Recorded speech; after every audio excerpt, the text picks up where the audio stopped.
with Vijay Narayan. Brought to you by Bondwell.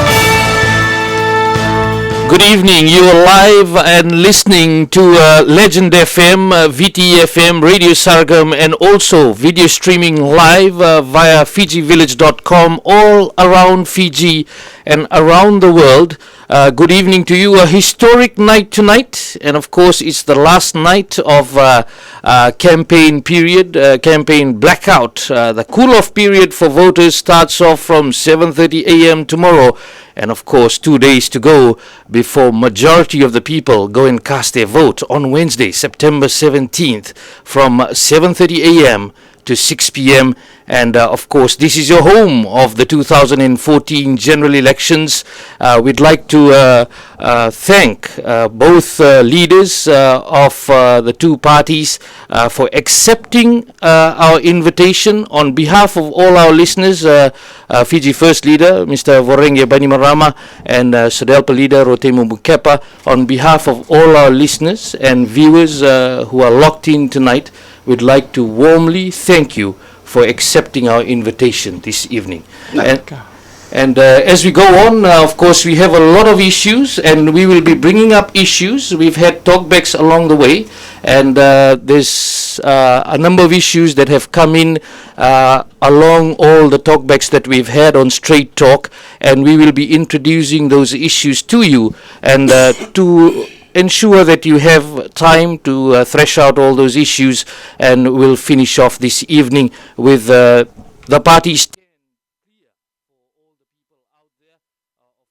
Straight Talk, the main reason for having this talk back is to ensure that people get to know what the parties have to offer going forward in the 2014 elections and beyond.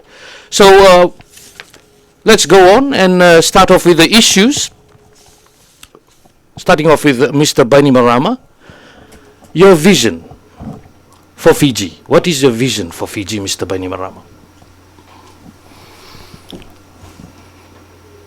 Man, I really said I forgot your name again, but I remember. Thank you, Vijay. Vijay, everyone in the country knows what my vision is for Fiji. A prosperous nation where everyone is taken care of, there's no discrimination. Then and only then, I think that we will, as we work together as one, all the people, whatever races, we will prosper. You'll be picked on merit, and not because where you come from or what birthright you have, and that's the vision we have. And as I keep referring to this lady from Brussels. She said Rome was not built in a day. I'm very concerned about the other political parties, especially Sudelpa, with their motives on getting into parliament. So my vision is fairly clear. Thank you. Sudelpa Leader, what's your vision for Fiji? Right, thank you. My vision for Fiji is for us to be living in a happy, tolerant society where, I think back to the Alliance Party, where they had peace, progress and prosperity. I think that would be one of the things that I would wish for Fiji, is to have peace, progress and prosperity. And one of the things that we keep being asked about is, how can you ensure that there are no more coups? And that's the world that we would like to lead our children into, a world where there are no more coups, because coups, when it happens, it just sets us back. The economy is depressed, so many people are unemployed, and poverty and cost of living. So those are the things that we would wish for Fiji, is to have a happy, tolerant, vibrant society. We have cultural diversity, and I just think back to the Alliance Party. Peace, progress and prosperity. Thank you very much. Now on to Mr. Bainimarama. why did you decide to contest the elections? You know that some of the parties have come out and said, Mr. Bainimarama first said that he will not contest the elections, and then he's now decided to contest. Can you clear the air out as far as that issue is concerned? When did you decide to contest the elections? When they said there was going to be election, and it's very easy to tell you the reason. Vijay, we wanted to continue with the reforms that we've had in the government for the last 8 years. We want to continue with the development that we put in place, especially in the rural areas, that we put in place in the last 6-7 years. So we don't want anyone to spoil that, because we know the way other parties are going. It's now identified that they're going to take us in the wrong direction. That has made us more, given us the more, put a lot of pressure on us, especially me, to continue with the governance of the country. Teimumu, you entered cabinet back in 2000 when there was an interim 2001. When the interim administration was set up, and moving forward from there, you joined SDL, and then now you have decided to lead the party. What made you make that decision to come back and lead SODELPA? Can I come back and answer that question after I've addressed Naita here? Because he said that he wouldn't be standing in the elections, and he's given us the reason why he has changed his mind. He also told us that there would be no military person who would benefit from the coup, and and straight after that they would go back to the barracks, and they would leave the 1997 constitution intact. So those are some of the things that that Mr. Bainimarama has changed his mind on, and I'm surprised because I believed him that he wouldn't be standing in the elections, because he showed that he was not interested in it. He had other reasons for carrying out the coup. So now he's I'll have here. to give him the right to respond there, because you brought up another issue, Mr. He Bainimarama. can bring that up. And that they would have general elections in March of 2009, which we were all looking forward to, but that was another lie. All right. My reason for standing in the elections this time is to ensure that we try to resurrect Fiji from where this government has taken us to, in terms of the restrictions that they have brought on us, the many decrees, 400 decrees that they've given us. Media is one of the big ones that has enslaved us in the last few years. So the reason that I have stood in these elections is to ensure that we have a better platform, a better environment, a better world for the future generations that we have in our country. Mr. Bainimarama, you'd like to respond to Teimumu's Yes, certainly. Yep. Certainly. She said that in 2000, I had promised election in 2009.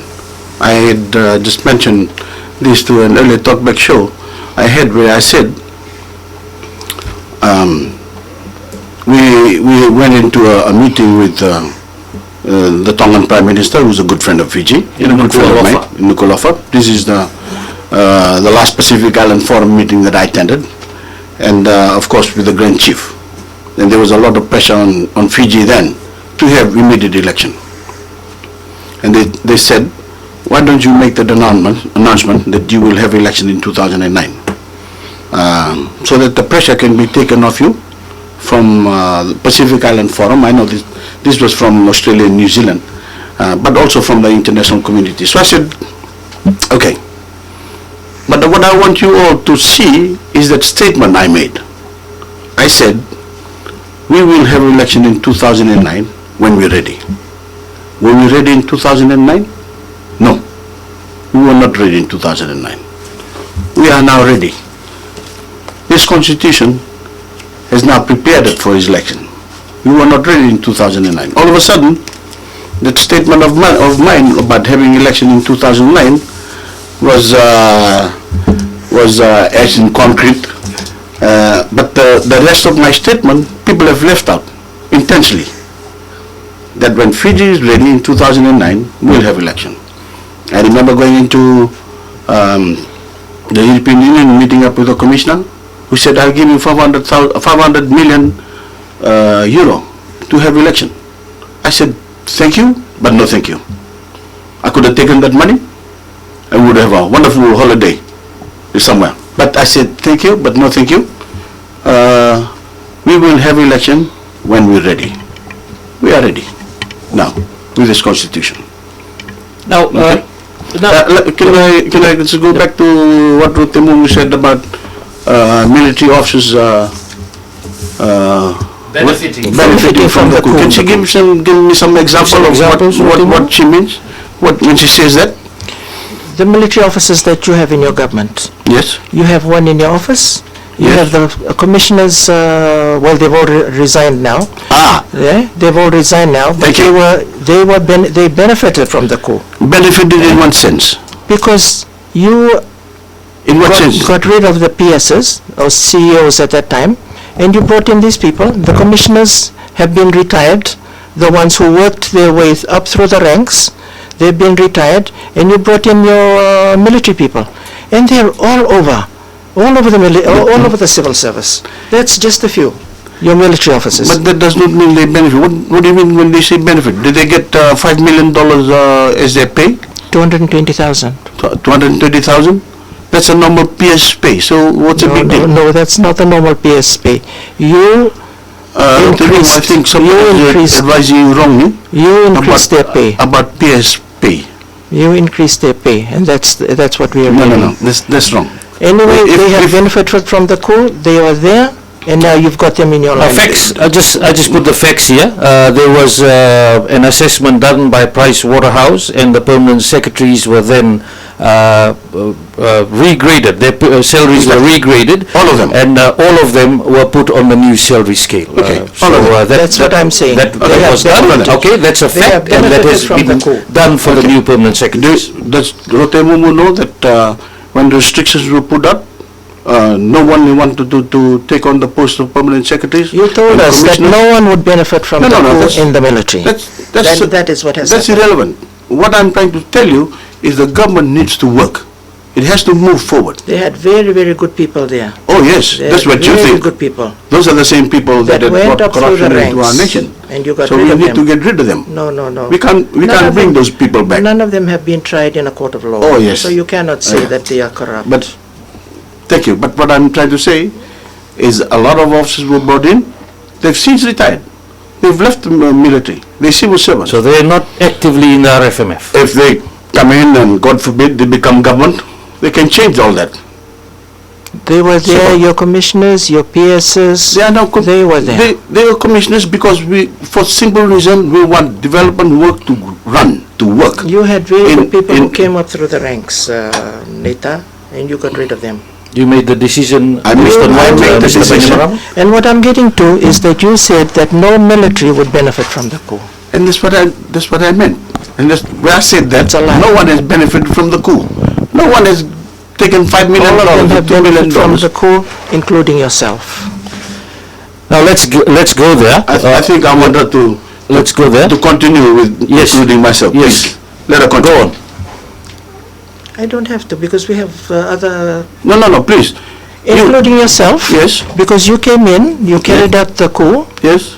you were command of the military Yes. forces, you put yourself in as prime minister, you were still commander, And Prime you were Minister. still commander, Yeah. and then all the portfolios that you have, Yes. and we are hearing that because we don't know the truth, Oh, we don't know the truth of what your salary is, because it is not paid through the Finance Act, through the Ministry of Finance, it is being paid from somewhere else, but now it's come back to the Ministry of Finance. so how much is my pay, Teimumu? Tell the people that are listening the story that you going around saying. How I'm not much? saying any story. No. This is the first time I'm saying it because I'm telling you straight to your face. Okay, let me get in. What is his pay? Do you know his pay? I have no idea, but the truth will prevail. The truth will Oh, come out. thank you. What is your pay? What is your pay? Tell us. I've got a declaration here, There you go. Show documentation. it to Teimumu. Tell her what. I'll show it to both of you, and of course this was declared when the parties made their declarations, and according to this, $278,750. It's highlighted Okay. here. And I'll show it to you. The if truth will prevail. The This truth is will the prevail. actual salary that you're getting, Mr. Bainimarama? Listen to the ladies and the truth will prevail. This is the truth. This is the truth. The truth will prevail. Now, Mr. Bainimarama, you If I can just continue, whatever if I your can just truth continue, is. right? she's going around telling people I'm that I earn $1 million. I'm not telling anybody. Did you hear it from me? Did you hear it from me, sir? Simpson TV1 has told me that that's the word he's spreading around. That is not true. That figure Please is not don't true. quote him because he's not here to defend Okay. himself. All right. Please don't quote him. But you He's said not here that to def- that's not my pay. So what is my pay? I did not say Now, anything to him about your pay. Mr. Barrows did release a statement on behalf of Sodelpa saying that Mr. Bainimarama was earning $1 million. There you go. So, based on that, So is that the true or party not? did come out with a comment. It was an allegation. We'd like to clear the air for everyone listening out there. Definitely, people out there listening. Please ask the Sodelpa So leader. if it is not true, he knows what to do. Take us to court. Now, Plain and simple. Mr. Bainimarama, just this salary that you have here, you've been getting this from 2009 onwards? Is it? Onwards. That's That's the pay I've been getting 2009 onwards. and that's the declaration that That's you a made. declaration that's there. But Vijay, a lot of people don't seem to realize this. This has never been done before, anywhere in Fiji, in previous government. Okay? We've done it to show people how transparent we are. Now, I've got another document. We'll move on straight to declarations. I was thinking of going to declarations later, but since we're on declarations, this is another declaration, Teimumu, made by your good self, and this is the declaration that was published and decreed, where you have not declared your source of income. You just have the cash at bank of $1,000. Some parties have raised concern about that. Now, can you clarify what is your source of income and whether that declaration is accurate? Or whether the registrar of political parties did come back to you and ask you to make further declarations about your source of income? Together with this, I have my source of income as my pension from government, which he stopped at one time. I have that, and also, yes, that is true. I had clipped it with this, but somehow. But this is the only somehow it's not declaration there. that was in the Gazette, and did they ask you for further clarification on this? apart No, from they this? did not. So you haven't given further clarification? I had stapled with that. But the staple has fallen out. Stapled with that as to where my the letter stating from the cabinet office that my pension, not only my pension, my husband's pension was also clipped to that. The actual issue here was that this declaration, you had to give all your details, and some of the details are missing here. So you're saying you did give it to the registrar of political parties? I did, because if it is not correct, he would have brought me up on that. We had spoken to him and he said he's still verifying the information. All right. Now Sure. let's move on. Itoke land security and protection. Now a lot of talk about Itoke land, and this has been an issue that has been running for years in the country about Itoke land security and protection. Now let's look at the 2013 Constitution under Section 28. Section 28 clearly states about protection of Itoke land, and it spells out what the document states. The ownership of all Itoke land shall remain with the customary owners of that land, and Itoke land shall not be permanently alienated, whether by sale, grant, transfer, exchange, except to the state in accordance with the Section 27, that's the compulsory acquisition order, which is always in the laws prior to 2013 Constitution. Any Itoke land acquired by the state for public purpose after the commencement of this Constitution or under any written law shall revert to the customary owners if the land is no longer required by the state. Now, Teimumu, can you please clarify what is your stand on what's in the Constitution about Itoke land security and protection? Our stand on the Itoke land is that it is not safe because there's no protection that was in the 1997 Constitution for the native landowners. There's no protection there because we have the entrenched provision, which means that if there's any amendment to any of the land acts, or in this case decrees, or in that case the Constitution, there's no protection there because the 1997 Constitution with its entrenched provision stated that any amendment would have to go through Parliament where 2/3 majority would have to agree. When it went through the 2/3, then it would go up to the Senate, which is no longer there because he's abolished it as well. Yeah. 9 out of the 14 GCC members had to agree. Then it would come back to the to Parliament, and then you would have all the consultations with all the stakeholders. Whereas now there's no provision, no protection of the land. Any simple majority in Parliament can change any of those decrees. Mr. Bainimarama, would like to respond to that. Now, when she said he got rid of the Senate, and I laughed when I said yes, because it's an unelected body. You shouldn't be making any decision for the people of Fiji. Okay? I just want to start off with that. But it's fairly clear. The entrance provision she's talking about in 1997 was there. The land from General went, the land from Momi went. I think we covered this in the Toke language. Yeah, that's a swap, straight swap. The entrance provision was there. Senate was there. The Mbosa level Turanga was there. All these were there, and yet that went. Okay? So, it's here. As you read it out. Now, you're saying simple majority. Any changes to the Constitution would require 75%, which is not a simple majority. 75% of in amendments, 26 you would need for majority. And the other thing, any amendments to the Constitution requires 75% of support in Parliament and 75% of support of the registered voters in the country.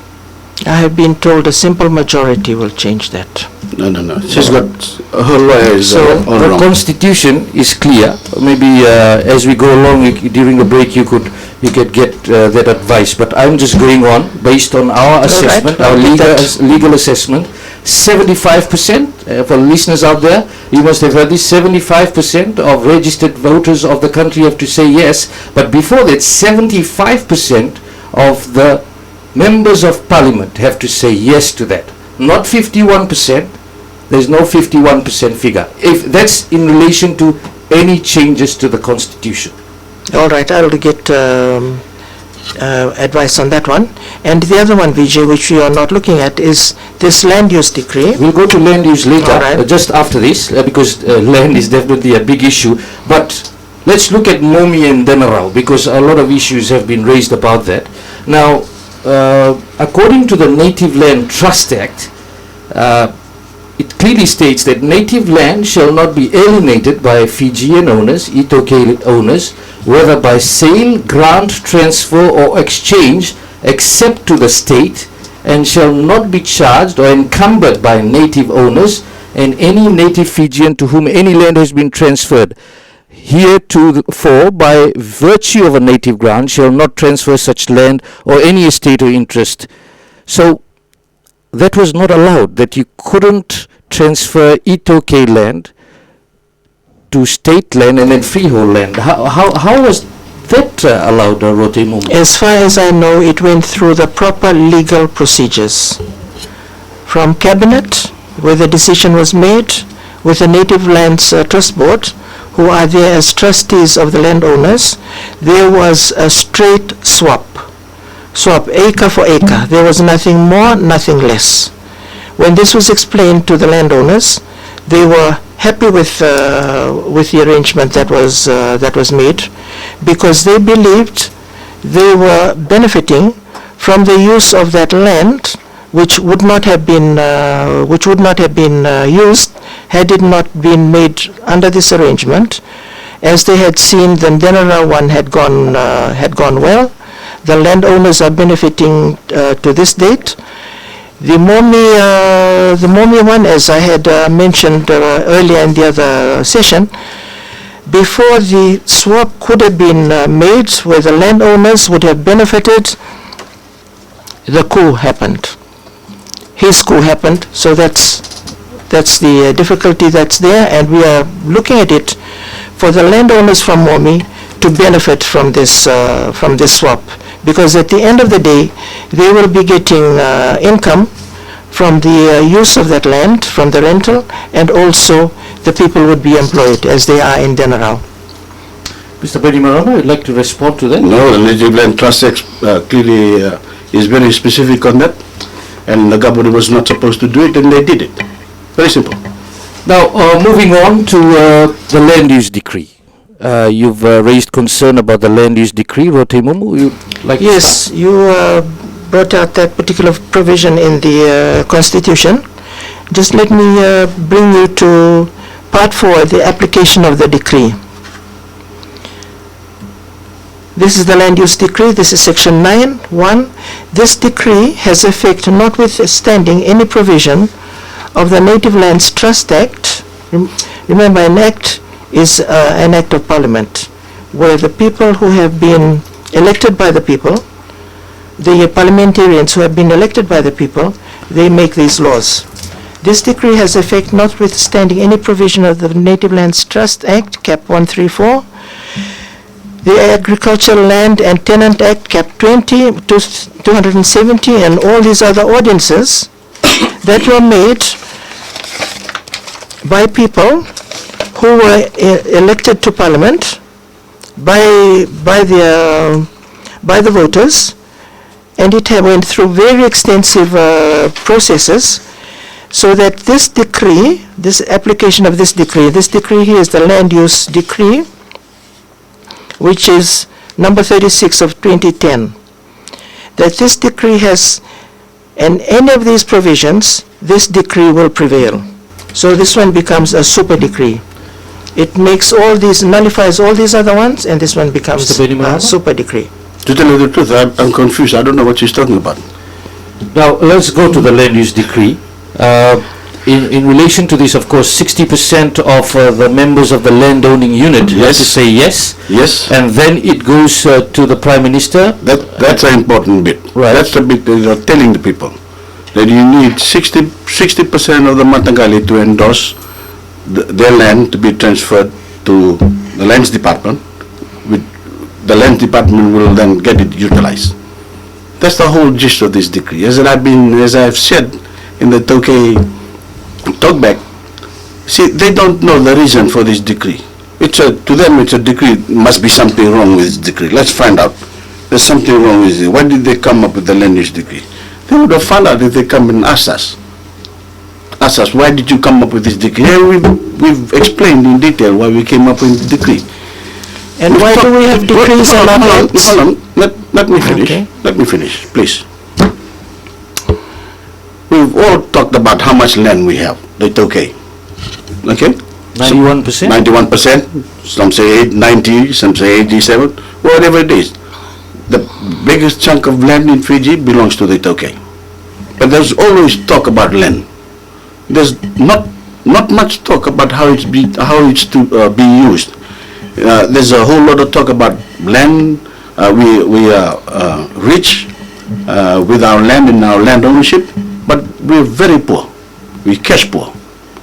That is the reason why we came up with the land bank, to get the landowners to utilize their land so they can make money. The people coming in, investors coming in can make money, and the economy grows. That's the whole purpose of this. But it's because we came up with it. There must be something wrong with it. Let's find out. But that's basically what it is.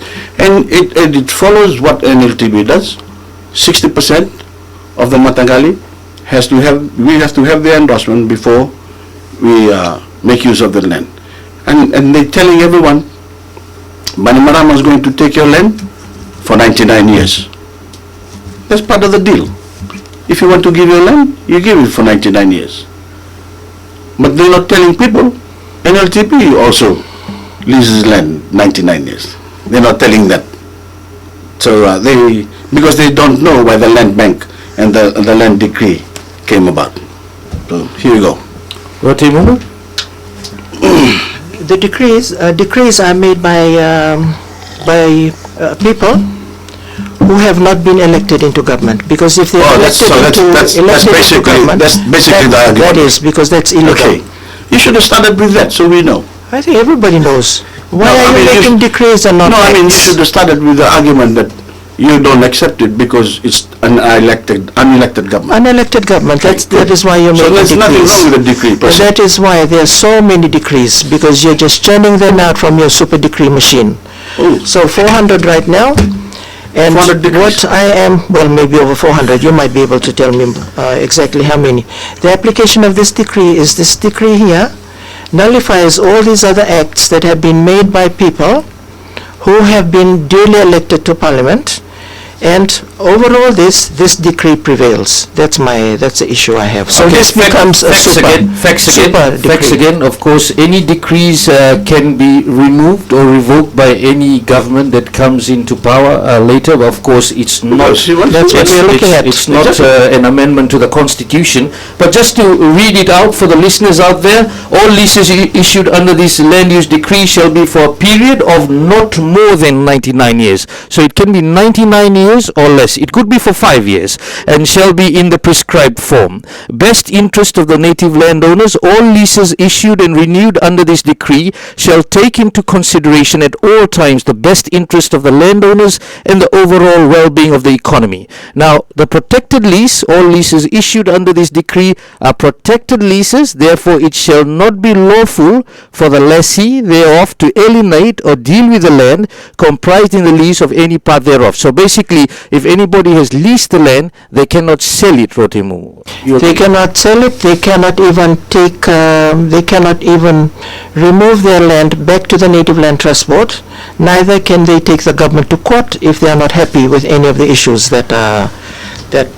Let's talk about that. That's to do with Mr. Bainimarama. Vijay, she's reading an advice from some legal guy who doesn't know what's in the decree. What she's talking about is that this decree, the land use decree, you can't take it to court to say, I don't like this decree, get rid of it. The government wants to protect itself by putting the decree. But whatever's in that decree can be taken to court. Just as everything that's in the NLTP list can be taken to court. Someone's giving her the wrong interpretation, and she should go back to her legal advisors to make sure that she gets the right advice. Can I just point this out here? Part 7, miscellaneous. Certain decisions not to be challenged. You read that? Certain decisions not to be challenged. Part 7, miscellaneous. No court, tribunal, commission, or any other educating body shall have the jurisdiction, I read this before in the Fijian session, shall have the jurisdiction to accept, hear, determine, or in any other way entertain any proceeding, claim, challenge, or dispute by any person or body which seeks or purports to challenge or question A, the validity, legality, or propriety of this decree or any decision of any minister or any state official or body made under this decree. Very clear. Again. Cannot take them to Again, court. Vijay. Mr. Bainimarama. Again, Very, Vijay. very clear. Her legal advice is giving you the wrong interpretation of that bit. What it says is if the landowners, 60% of the landowners have said yes, here, you can make use of this land of ours. There's no one. It is very, very clear here. You cannot take them to Exactly, court. but there's a wrong interpretation by your legal advisors not there. a wrong interpretation. It's very Vijay, this is clear, what I said black and in the white. Toke talkback. If 60% of the landowners have said, here, have our land, you can make use of it. We've taken it on board. We're making use of the land.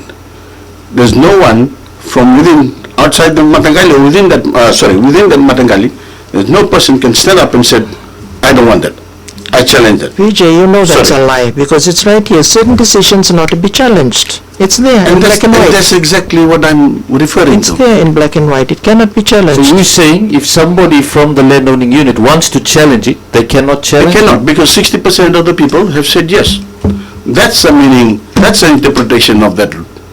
So that if any decision, any minister or any state official or body, any decision they make that the landowners are not happy with, they cannot take them to court. Very simple. It's right there. She's bringing about confusion in this conversation. I don't know what's that got to do with the price of the fish. She's referring to that bit that says you cannot challenge it. And I'm saying that's when the 60 If 60% say yes, they say yes. it cannot be challenged. It cannot be challenged by a member of the Mata The Council. difference is that if you are not happy with how the land is being utilized under the land use decree, you cannot challenge them. in No, court. sorry, again, a wrong interpretation. cannot. No, It's wrong, right no. Right here. That's wrong. You can take that to court. You cannot. Oh, It's right here. I think she needs a brand new bunch of The lawyers. Native Lands Trust Board, if you're not happy, you can take them to court. Just moving on, amendment to the Constitution. I found the page. It says over here, the amendment to the Constitution, because the Itoke land protection is in the Constitution. There's three readings of the bill if it's an amendment to the Constitution, and it says clearly here that 3/4 of the members of the Parliament have to say yes, which is 75%, and then the Electoral Commission has to conduct a referendum for all registered voters in Fiji to vote on that bill, and that's 3/4 of the registered voters in the country have to say yes if there's any changes to We're the looking at the Constitution. land use decree. No, I'm just That's the coming one. back to the amendment to the Constitution because there was some clarity needed there. Now, just moving on, we have issues in relation to utilization of Itoke land. You raised that issue that we have so much Itoke land and what can we do about it? Now, a lot of people have asked that there's a lot of issues being raised about security and protection, and not much talk about utilization of this vast piece of land that is there that can increase our agriculture production, increase our exports, a whole lot of flow-on effects can come from there. Of course, and we've been talking to people who are involved in agriculture, and they say they want more land, but it's locked down at the moment. I'd like to ask both leaders for you to tell the people out there, what will you do? Utilization of Itoke land. There are some shortcomings with the NLTB. However, when we come back into Parliament, we will look at how we can Tell me one way, what will you do? We will work with the NLTB because they are there as trustees of the native landowners, and we have to get their permission. We have to get the authorization from them as to how we can improve on the use of land and make it more readily available for the people to The use. listeners are waiting out there. Definitely they would want to go into agriculture production.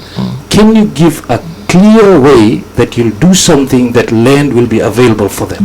That is the clear way that I'm speaking about, that we will have consultations with the Native Lands Trust Board. Also, keeping in mind that there are some areas that need to be reviewed, need to be improved. And that is what we will do to ensure that as much of the land as possible is made available. By when will you have that decision made?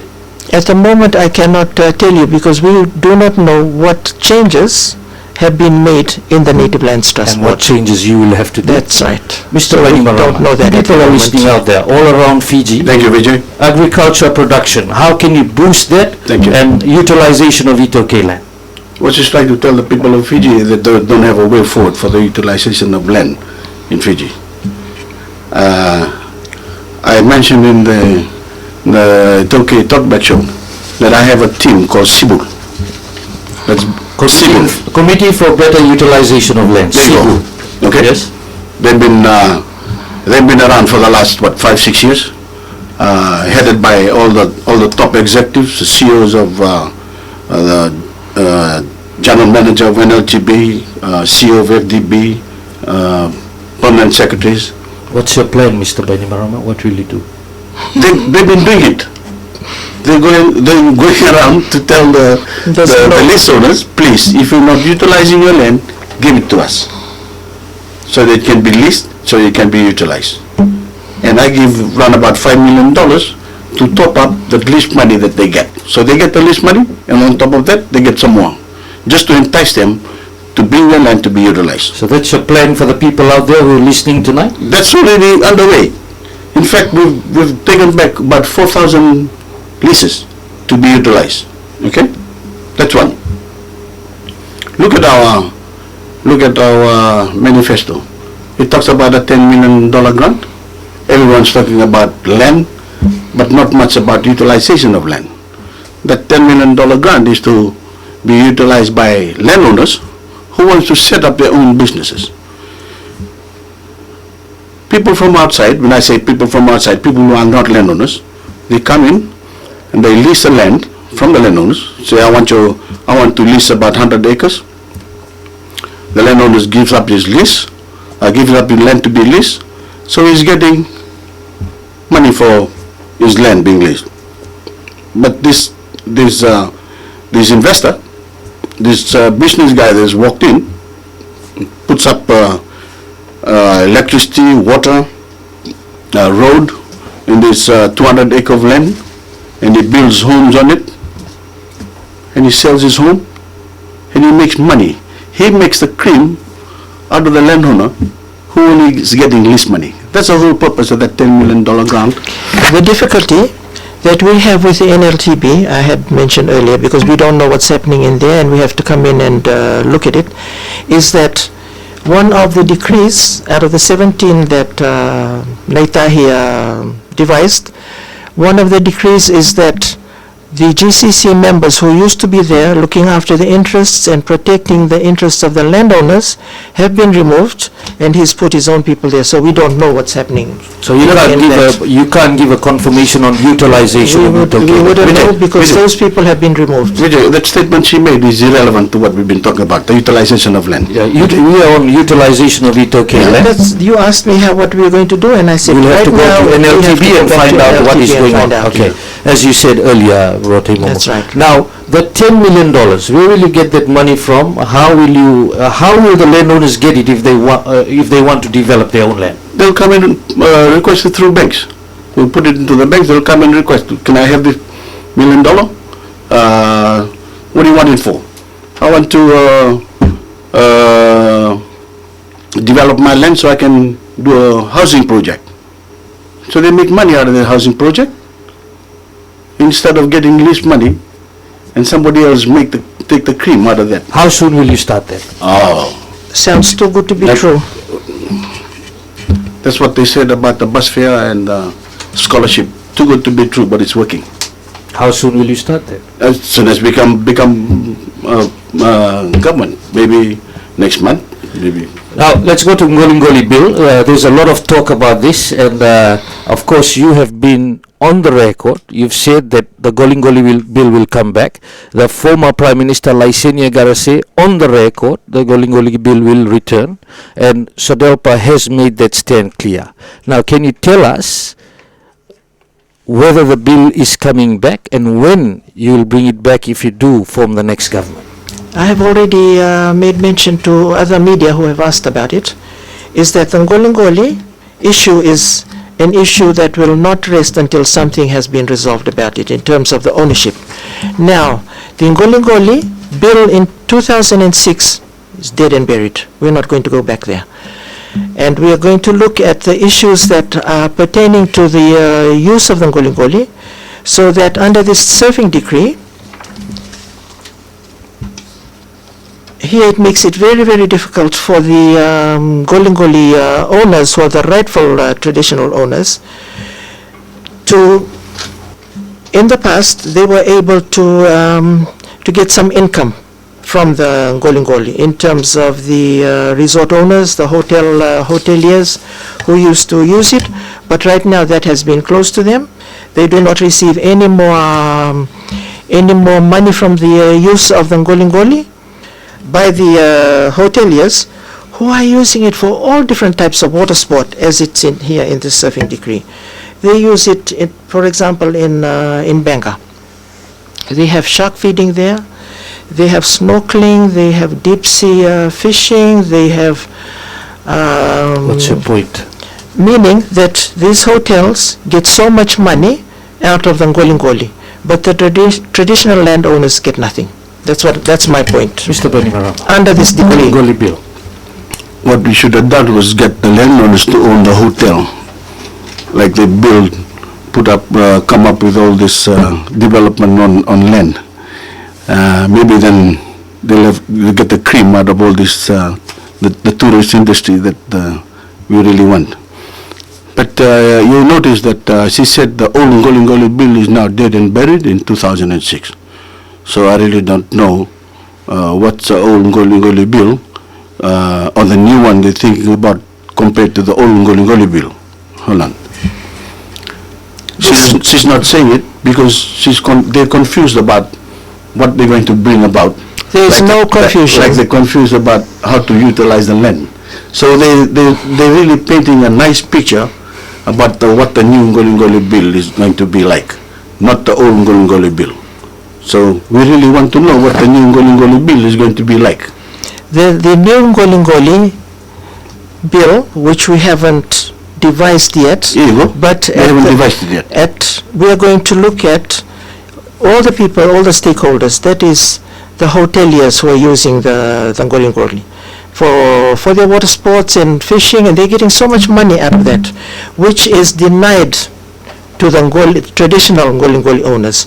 So we will look at that in terms of how this ownership, because the government owns it at the moment, the ownership is rightfully the traditional owners of the Ngolingoli. That's what we're going to look at in terms of how the traditional owners can get back this ownership. Now, of the this question, land. of course, has been that there will be restrictions. When you give the Ngolingoli back, and the Fiji Law Society had made a submission to the parliamentary subcommittee, Teimumu, and we did discuss this in an interview earlier, where Isireli Fa said it is unconstitutional to do that, and it will result in the collapse of the tourism industry if it does happen. Somebody else has said it. So, unconstitutional because the Ngolingoli traditional owners do not own that land at the moment. Do not own the Ngolingoli at the moment. Isireli Fa said that the sovereignty of the nation should be protected, and that those areas should remain with the state. That was the submission in 2006 to the Ngolingoli Bill subcommittee. That is the Ngolingoli Bill in that form. Right. That was there in 2006. Can you assure the people of Fiji? Can you assure the people of Fiji that there will be no restrictions for the usage of all the beaches and going out to all the areas? Like that was an issue at the time. I think Fijian people, on the whole, they're very accommodating to. We've seen that. Everybody lives here in this country, and we are happy to be living with everyone else. So the Fijians are very happy to share whatever they have with other people.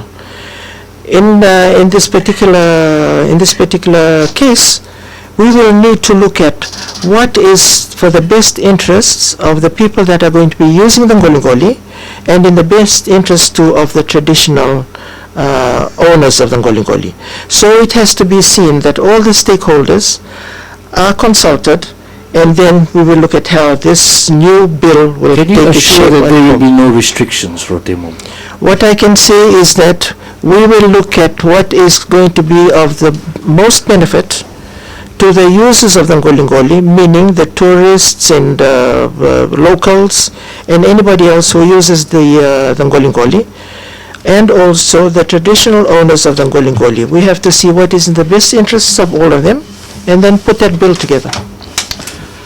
Mr. Bainimarama? What you say is she can't give you that assurance. So she can't give the public, the Fiji people, that assurance. Now let's move on to common name. This is another issue that... I give my assurance that we will look after everybody's interests. Unrestricted access?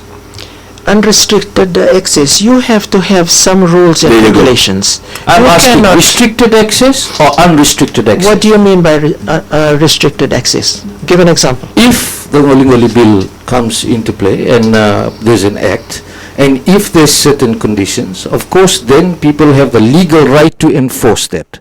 That was the question that was being raised in 2006 by the Fiji Hotel Association, and same with Israeli FA, where the Ngoli owners block people from going and using a public beach.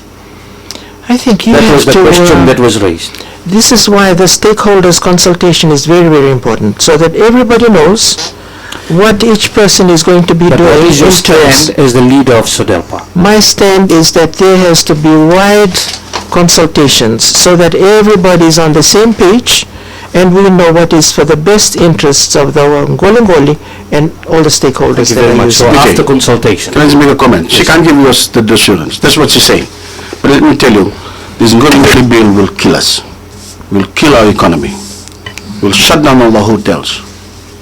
Will get rid of all the banks in That is Fiji. why There'll be- nobody there'll can be accuse nobody. me of There'll being be a liar. no one in Fiji. Because I don't lie. It'll be just like okay, because all races will run away. Probably that's what she That wants. is not true. That's probably, That is not true. That's probably what they want in SODELPA. Because they can't give us the assurance, and they'll kill our economy. Give the Fijian Set- people the benefit that they also have brains. They're not so stupid that they're Excuse going me. to ensure that people's livelihood is going to be taken away. Please.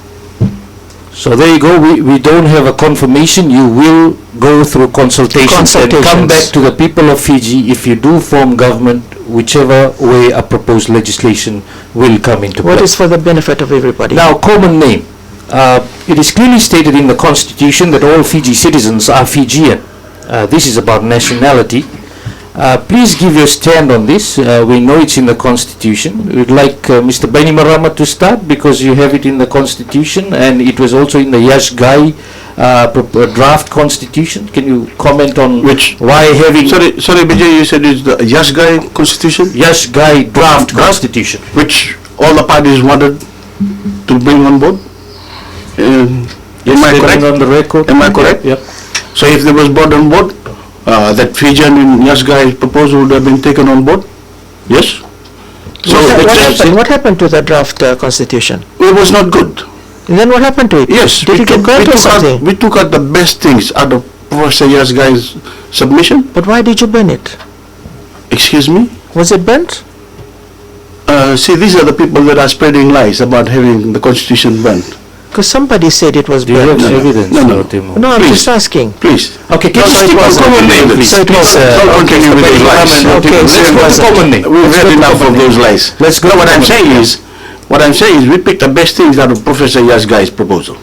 We picked the best things out of the 1997 proposal. And Professor Yashgai's preamble started with the name Fijian for everyone. So all these political parties, especially SODELPA, have been saying, bring Professor Yashgai's proposal. If that had been brought in, they would have accepted that Fijian, eh? Yes or no? But it's because we put it in. Everything that we've done is wrong for this party. If we build a road, it's crooked, it's short. Even though it's going to open up all the villages into the market and the schools, but it is going to be wrong for SODELPA because everything we've done is bad for them. He's So saying, Fijian, he's let's saying take it all. Fijian. I'm not saying anything. He's saying it all. Yeah, the term Fijian was proposed by Professor Yashgai, and it's good, but it's bad for them. So go ahead. The term Fijian belongs to a certain group of people. Fijian. So what I'm saying is that we have to go back to these people, and if they agree to have everybody have a certain name, whether it's Fijian or Fiji Islander or whatever, give it to the people, and they can decide on what name best suits them. That's Now what I'm saying. There's some issues about that. Teimumu, you were in a talk back here on Straight Talk a few weeks ago where you said one of the non-negotiables for SODELPA is that Fijian will only be for the indigenous Fijian because they own that name. Now you're changing your position that on is correct. Have you changed your position? They own that name, Right. so it's up to them, the owners of the name. If they want to have everybody called by Fijian, or if they prefer everybody to be called Fiji Islander, I think you just let people decide. But you had said earlier said it was a non-negotiable. Have you changed the stand on the I issue did say that at one time, but I'm thinking now Just change your mind now, please, Vijay. that you allow the people, and I have said, So for the people owners, out there now, it's no longer non-negotiable. the for owners Sodapa. of the name, they have to be consulted. That's what I'm saying. The owners of the name have to be consulted. And if they agree, so be it. Because there might be some that agree. So there you Some go, might not agree. Sodapa. Of course, you heard it on Straight Talk a few weeks ago. Teimumu Kepa saying that Fijian was a non-negotiable, but now, of course, as she said, that there will be consultations on That's that good. issue. Mr. Bainimarama, That's good. At least she's changed her mind too. Ask the owners of that name. Mr. Bainimarama? But at least she's changed her mind, so it's good for us. But If they're willing to let me say share the that- name, so be Let me it. say, Fijian, Vijay, nobody's going to kill over and die if we all call Fijian. Fijian is an English word. So I don't know where she brought this thing that it belongs to the Turkey. It's an English word, Fijian. If really she's serious about using that kind of term, then it'd be Vitian for us. There are books written about this. Fiji and the Fijians. 1859 that book was written. So it belongs to the Fijians. I did some So research if it's on up this. to them, they I did can, some research on this. The indigenous Fijians call their home Viti, but the Tongans called it Fisi, F-I-S-I, and it was by this foreign pronunciation, Fiji first promulgated by Captain James Cook, that these islands are known. Fiji, F-E-E-J-E-E, the anglicized spelling of the Tongan pronunciation, was used in accounts and other writings until the late 19th century by missionaries and other travelers visiting Fiji. That's a fact, and according to history, that's how it was. We'll move on to equal citizenry. Now, a few weeks ago, of course, this issue came up with Sodelpa making a few comments that everyone cannot be equal. And of course, people had mixed views on this issue when it did come up. Now, we'll start off with Teimumu Kepa about equal citizenry. Yeah, equal citizenry is here in this constitution, which Neta often waves around. And also that's in the first section, section 1. This constitution. And also in this same constitution is this whole chapter on immunity. Now my concern is that if immunity is given to all these people that are mentioned here, perhaps you might like I know what's in the you might like to say constitution. who all are there, including I yourself. know what's in the constitution. Please continue. Absolute and unconditional immunity is irrevocably granted to any person, whether in their official or personal or individual capacity, holding the office of or holding the office in, as the case may be. And it mentions all these people, including the judiciary. Why on earth would you want to give immunity to the judiciary? And from any criminal prosecution or from any other liability. And this goes back to 5 December 2006. Now, why that particular date? So that's very interesting that all these people, including the judiciary, are given immunity under this constitution.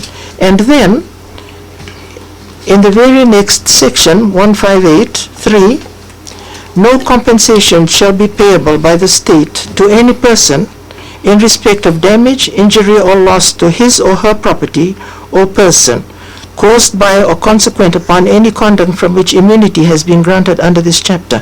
That means that all these people that that have lost their lives, their families cannot ask for compensation.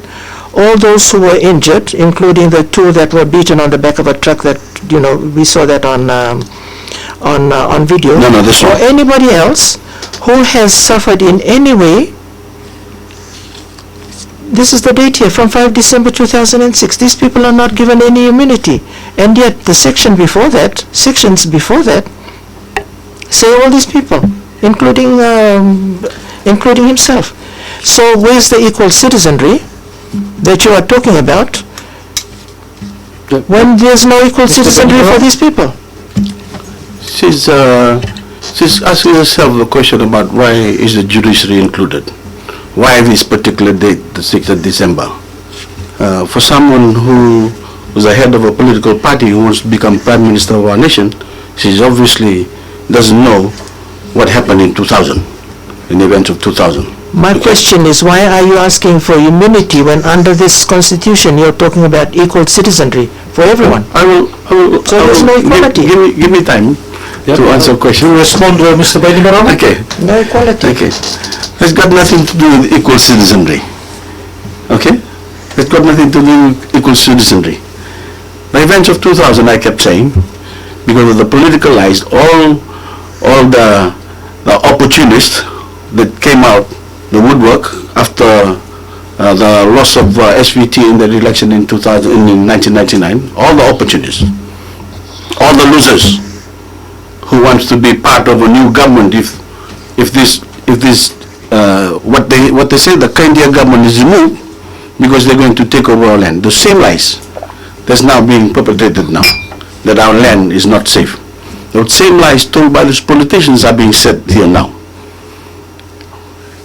It took everyone into parliament. We burned Suwa. 3 soldiers died at the end of that ordeal. 2 policemen. We're never going to forget that. Where's the equal citizenry? Okay, hold on. I'll come to that. So we made up our mind that we will get to the bottom of this. And we've discovered that it was racial discrimination that was brought about by the political opportunists that caused this chaos, these dark days in Fiji. No one could do anything about it. The military did. We stood up and said, we'll clear this. We'll get rid of all the rubbish that's in our backyard. And this is our legacy. This. That means we need protection. Why? From Why people would you like need protection? her that's going to send us Why? to jail. Because we did Why? what needs to be done in Fiji. Okay? Can I just say something? Go ahead. He accused me of something about George Speight. But what George Speight? What did I say? That was in the papers. What did I say about George Speight? That I was trying to free George Speight But because of the racial not hold on. We are not talking about George Speight. Okay, we'll go back. We're not talking about George Speight. We're not talking about That's all George part of the immunity too. We're not talking about George Speight. We're talking about the immunity. Okay, why you Okay. need immunity, Mr. Why do you need immunity? We need immunity Why? to protect the soldiers, the brave people that turned Fiji around. Hopefully, with the help of Sodelpa, if they turn their policies around to a better future for our kids. Politics aside. So there's no equal Politics citizenry. aside. This is the way we should go. Get rid of racial discrimination. And the soldiers stood up against racial discrimination. That's why they need this. Okay? Will you support the immunity? Immunity. Ask her. Will you support the immunity? As he said, Sodelpa should support the immunity going forward. Why should we? When other people have died, others have been tortured, Vijay. others have been maimed. Ask her Eh? if they come into power. You can ask her. Well, Ask me, no, ask me, okay. ask me. If you get into power tomorrow or next week, God forbid, will you remove the immunity? Will you change the constitution to remove the immunity? Go ahead. We are looking at, Oh, we are again looking at something. What? we have to look at something. Like I'm looking at you. But you are the leader of Sodelpa, hoping to become the Prime Minister of this nation. You tell me now, the people of Fiji are listening. If you become Prime Minister at the end of the week, are you going to lift that immunity? Are you going to get rid of it? We are going to look very carefully when we get into Parliament because we But have by to now, work. We have to After work all with this talk, by now you should have We made have your to- decision what we're going to do. We have to work with the 2013 Constitution. That's it. We have to work with it, and we have stated that when we get in, we will go back to the Court of Appeal decision in 2009 in terms of this Get a Constitution. determination again. That is correct. Now, just And then we will look at that one. Now, what about the immunity for 1987, Rambuka? Because he's also included in that immunity. Did you support that, or will you support that? That is there in this constitution, So you support which that? has already been passed and has been used in Parliament. So you do support the... I have my own. Unity for I Mr. have my Voreqe? own thoughts on that. I cannot say what it is because it's already here in this constitution and we cannot change it. Okay then, moving on to secular state. A lot of talk about that. Can you clarify, you have issues with secular state? Definitely, it's in the constitution. Yeah, secular state we have stated so many times is that we look at Christian principles and values because we want our children, the future generations, because the Christian values and principles have stood us in good stead from when the first Christians arrived in 1835, and the country has worked very well with Christian values and principles from the dark days when they arrived until now. We all live happily together, I believe, because of the Christian values and principles. Let's go to secular state. Let's talk about that, and I'll ask both of you. Different sections. Religious liberty as recognized in the Bill of Rights is a founding principle of the state. Secular state, the definitions listed. Religious belief is personal. Do you agree? Teimumu. I believe it is personal and it is public. Okay. Do you agree religious belief is personal? Personal and public. Mr. Bainimarama, definitely you would agree because this is in the constitution. Yes, Vijay. Religion and the state are separate, which means the state and all persons holding public office must treat all religions equally. Do you agree with that? That is already happening with the Christian values and principles. So the state and all persons holding public office must treat all religions equally. That has already been happening. We have no The grief with state that. and all She has persons, no problem with secular state. the That's what she's state and all persons holding public office must not dictate any religious belief. Pardon? The state and all persons holding public office must not dictate any religious belief. One cannot be forced onto everyone. What's your stand on that, Teimumu? I believe that your religion is personal to you. That's what you It's see in the personal to you, constitution. and Yes. it's manifested in a personal way and in the public domain. Joshi's agreed. So do you agree to this, that the state and all persons holding public office must not dictate any religious belief? That one religious belief is not forced onto everyone? It depends on where you are and the circumstances. Can you just clarify for our listeners, please? Clarify for our listeners is that we have all been living and abiding by the Christian values and principles, and we want those values to be taught in schools and to be taught by the various groups, because when you say secular, you don't know what values and principles they live by. It's a group of people, they can get together and they agree to whatever it is that they agree to, Vijay. but it is not based on any ideology. That So is what I'm what saying. is your stand? What I'm saying What is your is stand? Going back to the we have question. lived- Going back to the question. we have lived very well with Christian values and principles. Secular, you don't know what their values and principles are. So Vijay, going back to Vijay, the please. question. Yes. The people of Mr. Fiji are Bainimarama. listening. Yes, we Yeah, would ask like. another question. I think this is a very important issue. It is. Because it's about religion. It is. My question again, what do you think of the section where it says religious belief should not be forced or dictated onto someone else? I'm trying to figure out how we can teach the children in our schools the values and principles of a certain ideology, perhaps, because when you talk about secular state, secularism, you're talking about globalization, you're talking about modernization. Can you just where- please answer where whether religious belief comes should not be down- forced on anyone comes else? down to the fact that Vijay, every she person can't. is for himself. Vijay. So I go back to the Christian values and principles. So you will instill Christian values and principles. That will be the main one that you'll be pushing. That is what we will abide by. That will be what you'll be pushing.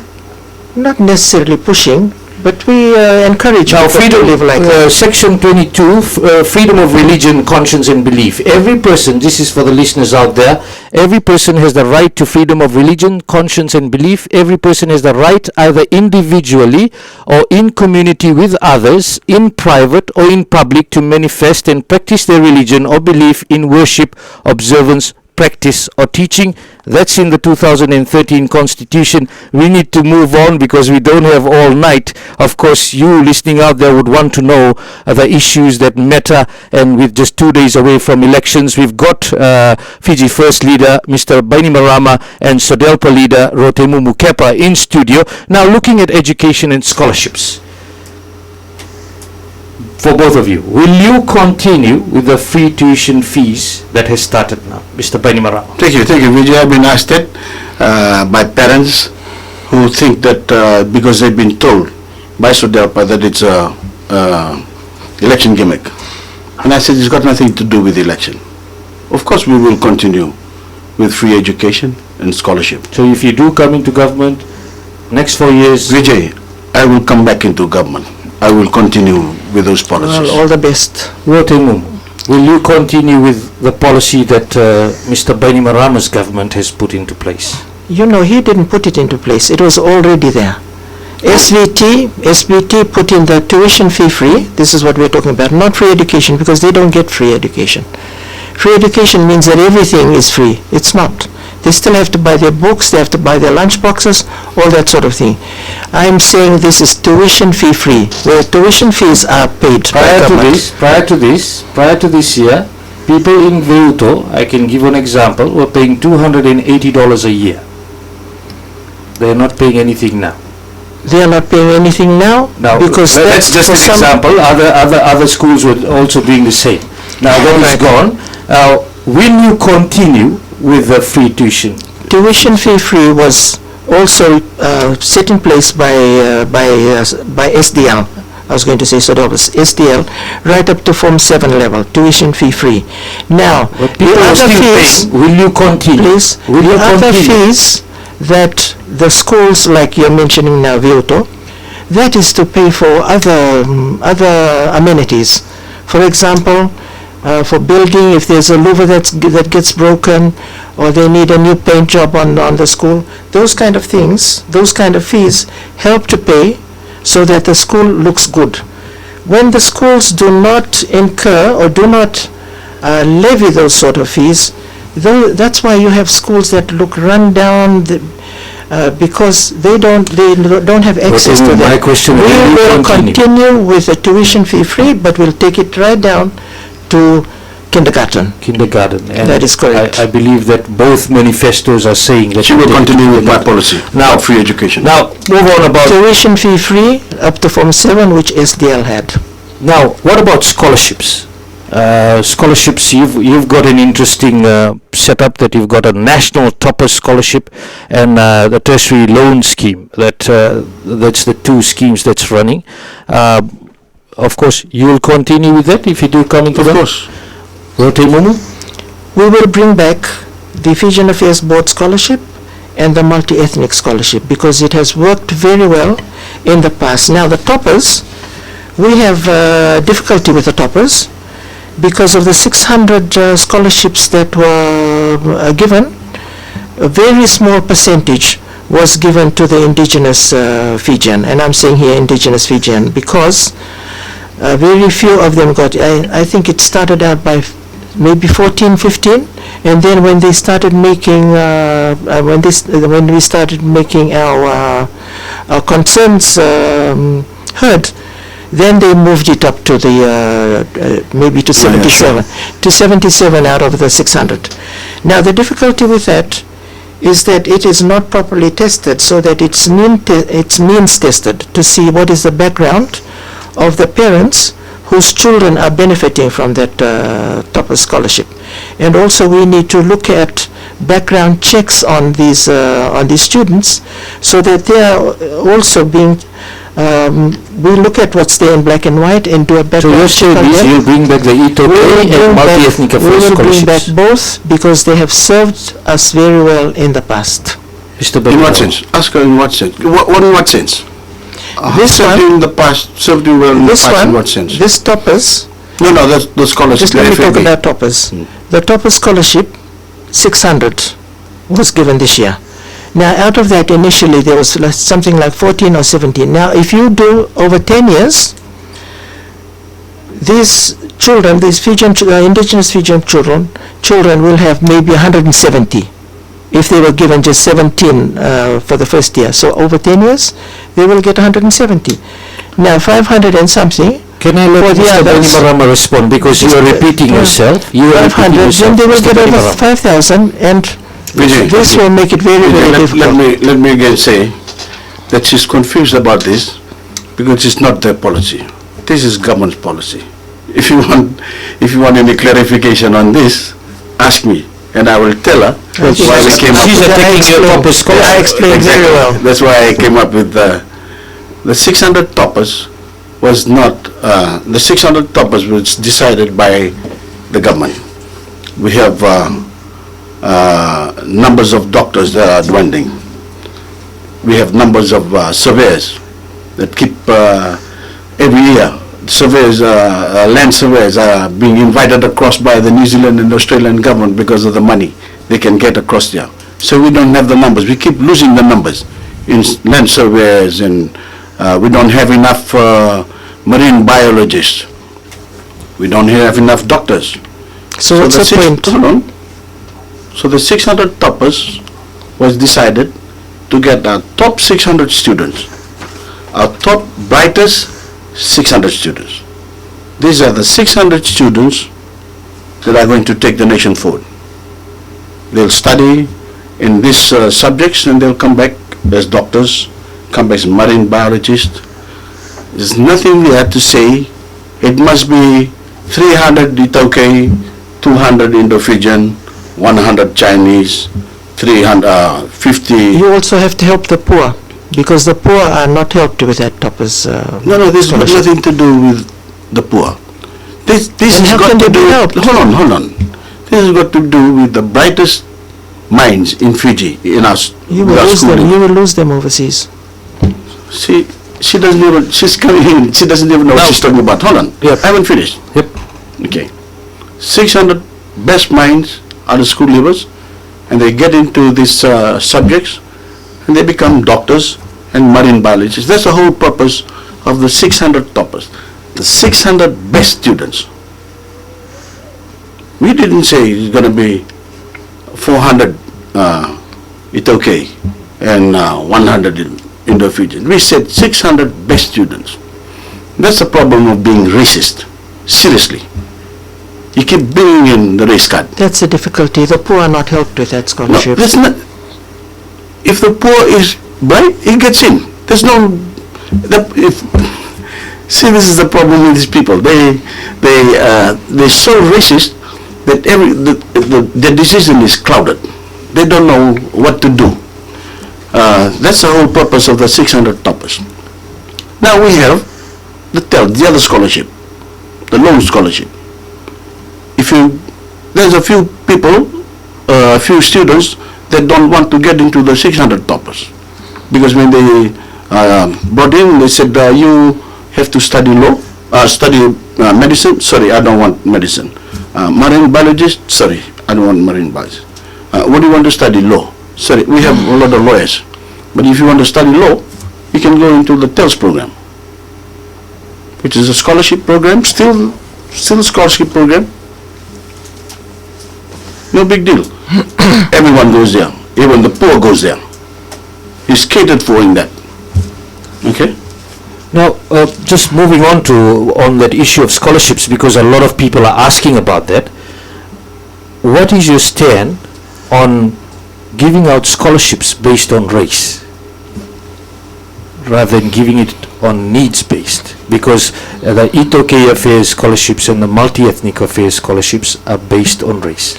Okay, the scholarships, both the Fijian Affairs Board and the multi-ethnic, which caters for all other groups, they are means-based, meaning that you check out, what sort of income they're getting, and also that they deserve those scholarships in in terms of what marks they get. Now, the UN DRIP, which we haven't spoken about today, the United Nations Declaration for the Rights of Indigenous Peoples, one of the areas that they have shown worldwide in terms of the indigenous people, one of the areas that they fall back on is education.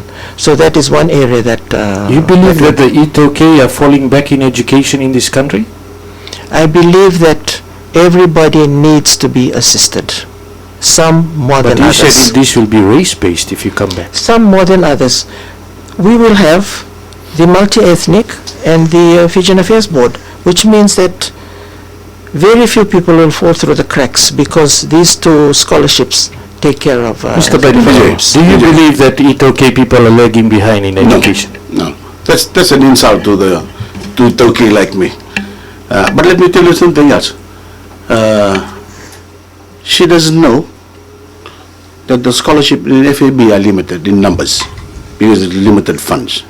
She doesn't know that the scholarship in PSC is limited in numbers because it's limited funds. We have more people, especially Itoke, in numbers now in the scholarship TELS program than we had in the FAB scholarship. In fact, total overall, we have more numbers of students in the TELS program. My final question, just to see what the quality of just on the scholarships, just before we move on from the scholarships, if you do form the next government, when will you start off these new race-based scholarships? When will you bring it back? Will you bring it back next year? The scholarships are Fijian Affairs Board and multi-ethnic. When will you bring it back? We will bring it back when we get into Parliament. Thank you. Just so that was the TELS program. What will you do with everyone who's under the current program? Under the current program, we will see when we get there as to whether they can qualify to be in those other So you will review all their qualification again? We have not their qualification. We'll have a look at their papers and their performance. Now, cost of living.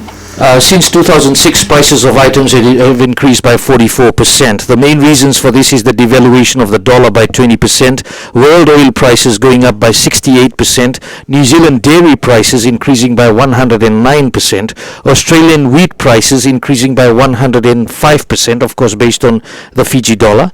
Going forward, what will you do about this? Sodelpa first. What will we do about the cost of living? Cost of living. Now, your figures, one of our people had a look at 10 items. The price in 2006 and the price in 2007 and the price today, and some of those items have gone up by 100%. So the cost of living has definitely gone up. Also with the devaluation of the dollar, which you had mentioned there. Now, what we will do is that is very much a concern of people. We are looking at the poverty levels, which is something like 45%, could be 45, 46, 47% of the people in Fiji. So, for many of them, the cost of living is very much an issue.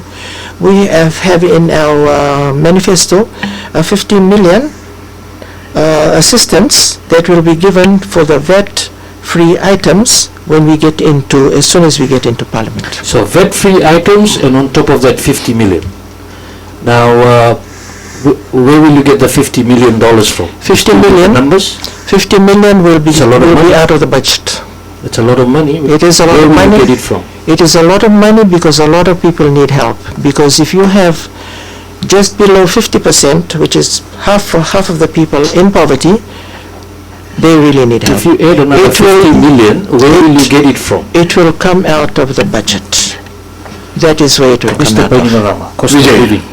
Vijay, with that 50 million, you just talk about bringing back the race-based courses and training in education. With that 50 million, I can see another agriculture scam coming up. But with cost of living, what will you do? The listeners are listening out there.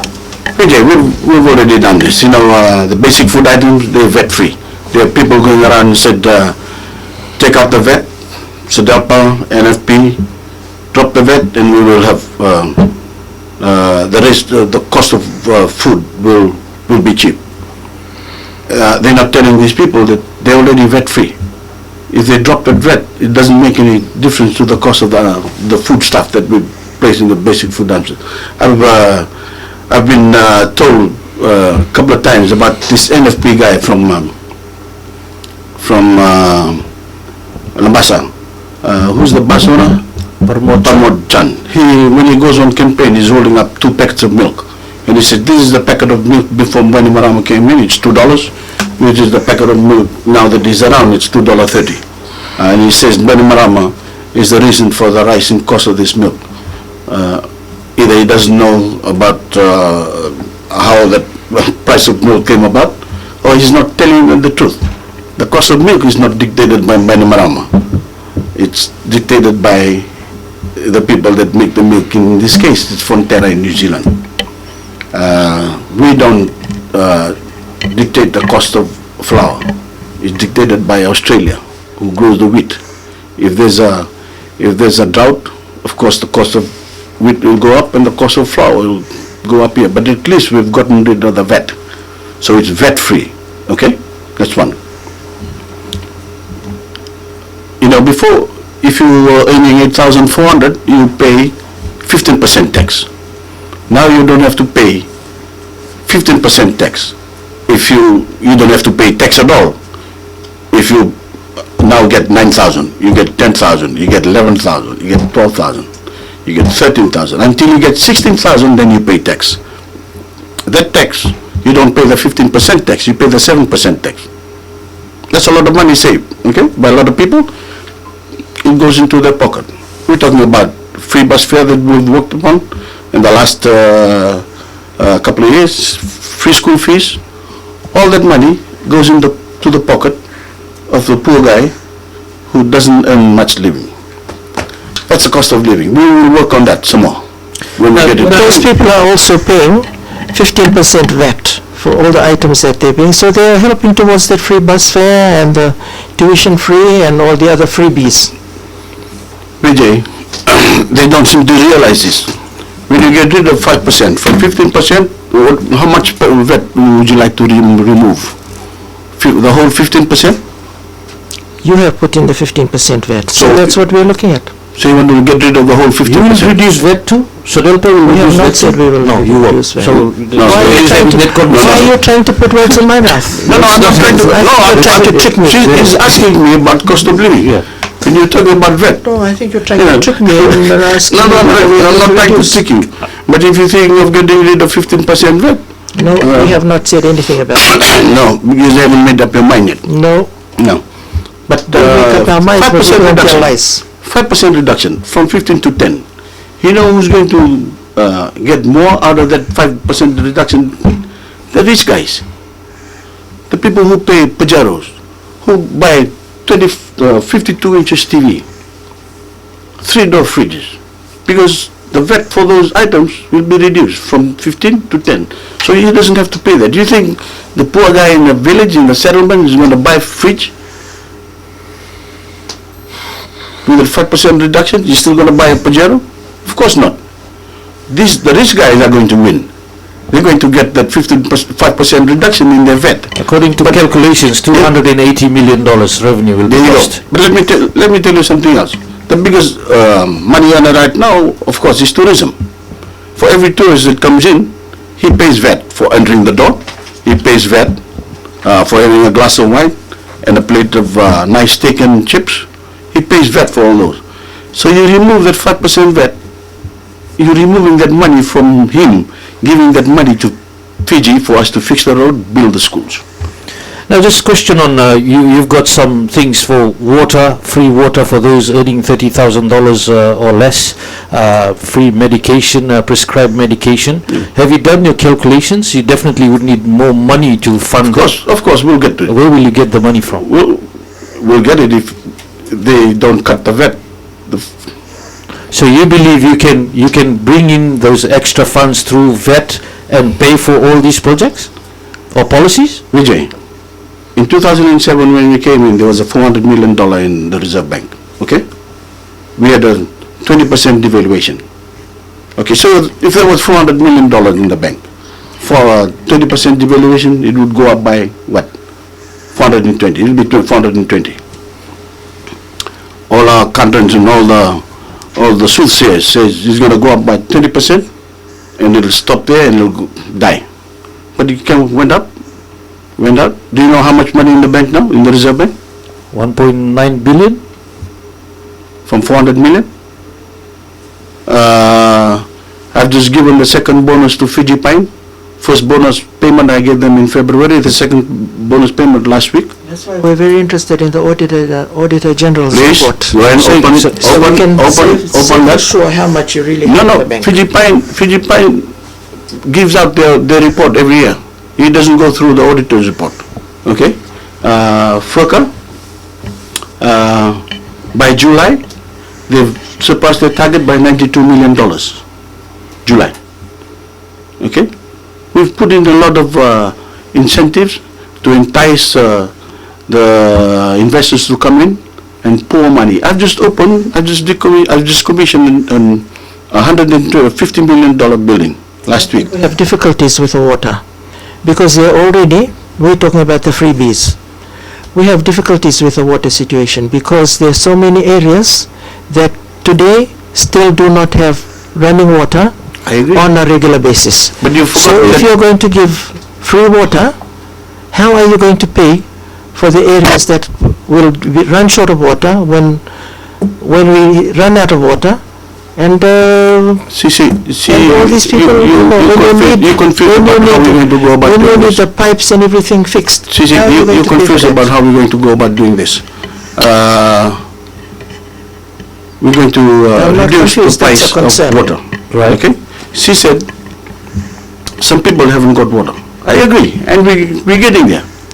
That's been the problem we've been trying to fix in the last 5-6 years, putting water out into the rural areas. And we've done it at a pace no previous government has ever Even done. in some urban areas, they're still not getting water. And we get to that. We'll Still working on it. Still working on it. Both of you will work on the water issues? I hope.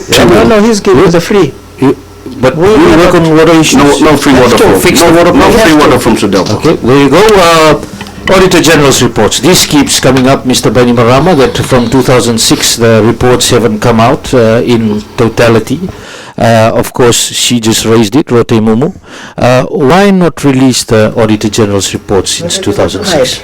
Oh, we'll have something to hide in the Auditor General's report. Before she said, tell us what the Auditor General's report is so we know what the debt is.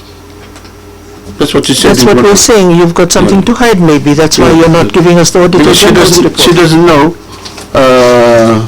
how we go around collecting money and the finances of this country. The debt is not shown by the Auditor General's report. Okay? You The have to Auditor show General's us. report, no it won't. Show us from 2007. If you want to see what the debt is, Auditor General's report. Auditor General. you open my report every year when I come up with the budget. It tells you what the debt of the country is. It's not shown in the Auditor General's report. That's what we want. Now, Auditor General's report, you've decided to release Auditor it General report. after It's going to come 2014 out. election? It's going to come out. Maybe the opposition will come up with their leader. She'll be the one that's going to head the committee that Think looks in your dream. into the parliament. In your dream. Looks into the Auditor General's report. But the Auditor General's report is going to come out. When? And it's nothing to do with it. Next week? Next When week. Parliament sits, yes? Great. Yes.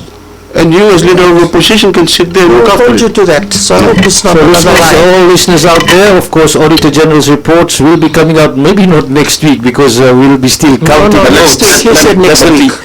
Vijay, I just want to touch on this Sure. a little bit more, on the Auditor General's report. Yeah. Okay? Auditor General's report in the past, the Auditor General comes around and asks the people that are utilizing public funds, what have you done with the funds that the Minister of Finance has given you? This is the Auditor General. And they've come up with all the stories about we built a school with this $20 million. We fixed up a couple of other schools With taxpayers' funds. with taxpayers' fund. And so the Auditor General comes out and has a look at the school and says, okay, I'm not satisfied with this. maybe there's a couple of $1,000 missing. Maybe that's what she wants to know. So he writes it in the report, and it comes out in Parliament. Everybody jumps up and down about the report, and it sits there, finished. That's the end of that. Nobody is taken to task. The old constitution. This constitution is about transparency. It makes sure that everyone performs. It's got a transparency commission here. There's a FICAC in here. You just want the Auditor General's report. They will come when the Auditor General report comes now. There's a transparency commission that looks into the Auditor General's report and said, you will be taken to task, you will pay for this. That now happens here because we put the transparency commission in the new constitution. I bring this up in an example. Some years ago when Chaudhry became Prime Minister, if you remember, he didn't want to move into government housing, and he said, I'll take the $300,000 and fix up my home. New paint, couple of extension, new gym probably, but whatever it is, he spent public funds there. The Auditor General picked it up and said, that's not good. You should not be using public funds for this. Everybody jumped up and down, but the Auditor General is now filed away. But now with this constitution, it's got a transparency commission. Chaudhry does that again, his left leg will be hanging from a live wire. Because he'll be taken to task. That's the difference. So your promise to the people is after the election, Parliament sits, all the Auditor General's Auditor General's report, and also I hope the regimental funds will also be addressed in that particular report. The regimental fund has been put out in public. The Auditor General has seen that. So we look forward to it. Really, Look forward to you it. you have no business in looking into the regimental So we fund. look forward to it because That's for it's public soldiers. funds. That's for soldiers. We look forward to You it. just look after your own We funds. look forward to that one. Now we're looking at FNPF pensions. Of course, the pensions have been reviewed, and there's a decision made based on the sustainability of the pension rates. And some people were on 25% pension returns rates. Some people were on 15%. Of course, that was reduced after independent assessments were made.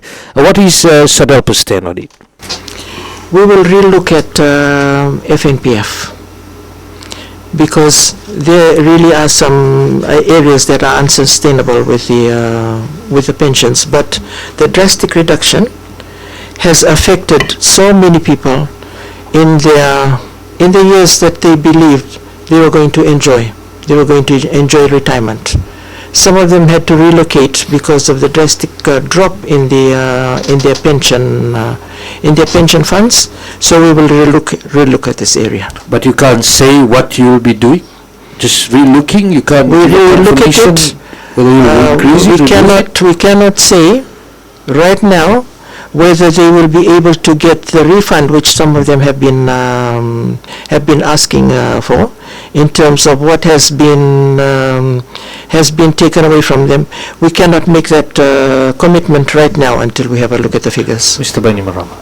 What can I say? That's our reform. It's gone well for us and for the membership of FNPF fund. Last week, FNPF came up with a profit of something like $236 million.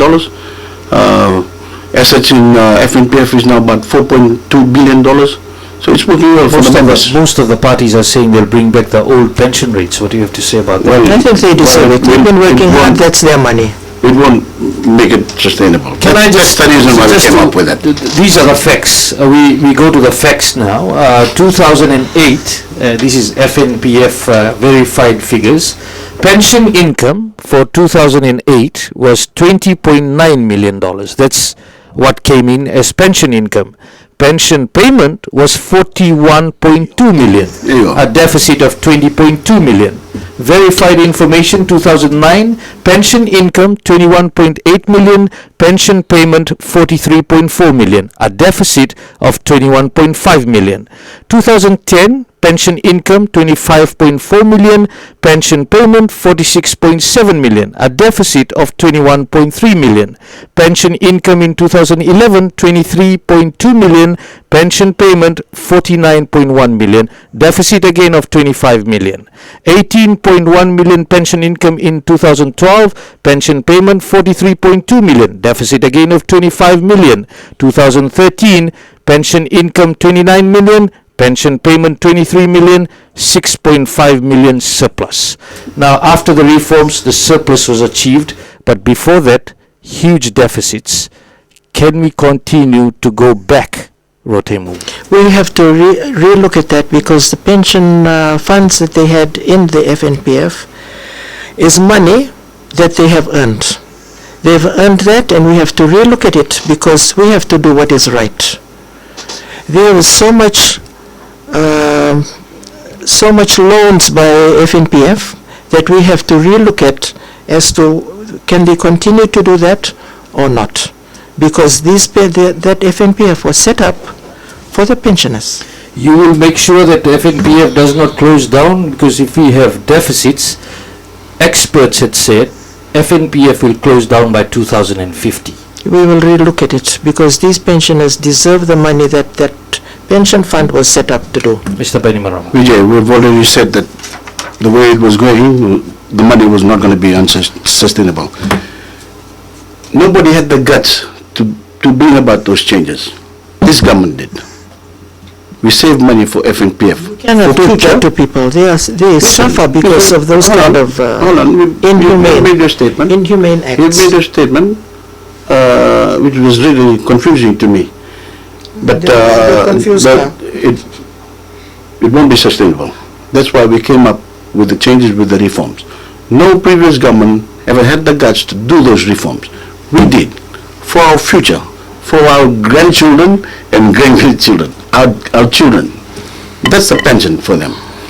If I was 30 years old, by the time I retire when I get to be 55, there'll be no money there, the way things were going. So we have to make sure that there's money for people when they retire at 55, 30 years down the line. You're on Straight Talk. We just have a last few questions left in studio tonight. Fiji First Leader Voreqe, Bainimarama, and Sodelpa Leader Teimumu, Kepa. Now, issue regarding government vehicles. When SDL was in power, there were a lot of government vehicles. People raised concern about that. Mr. Bainimarama, some concerns have been raised about government vehicles, the number of government vehicles that government has. Are there assessments being carried out? How many vehicles are needed? Because this has also become an issue that the political parties are taking out there, saying that this government has a lot of government vehicles now compared to previous years. What's your comment on that? I don't know that there was an issue about government vehicles, Vijay, but if there's a need for government departments for the requirements of vehicles, we'll give it to them. And you continue to assess that? Yes, especially in the rural areas. What about Sodelpa? Government vehicles, this was a big issue when he carried out the coup. He said that none of the vehicles would be running around after 4:30 p.m. And the government vehicles we saw, we remember that photo, when all the ministers were told to get out of their vehicles, and their vehicles were taken, I don't know where they were taken to, and they were lined up, and there was some talk of there was going to be a sale of these vehicles. So to this day, we're still waiting for that sale, and for the fact that no government vehicle will be seen after 4:30. So there you are. But in as far as government vehicles are concerned, no, seriously, really, I really don't know where she's heading. You can't remember. We put in a policy to make sure that if your vehicle runs after 4:30, it has to be for government. Okay? That never used to happen before. There used to be total abuse of vehicles in previous governments. We stopped that. Still now. You know that. Everyone knows that. If it's abused now, people are taken to task. Before, in previous governments, when it's abused, nothing is done. So I really don't know where she's coming from. So for government vehicles, I believe that we really need to look at how many vehicles are needed by each ministry and work from there. Of course, both of you have said the same thing. You continue to assess and monitor the number of government vehicles that are needed.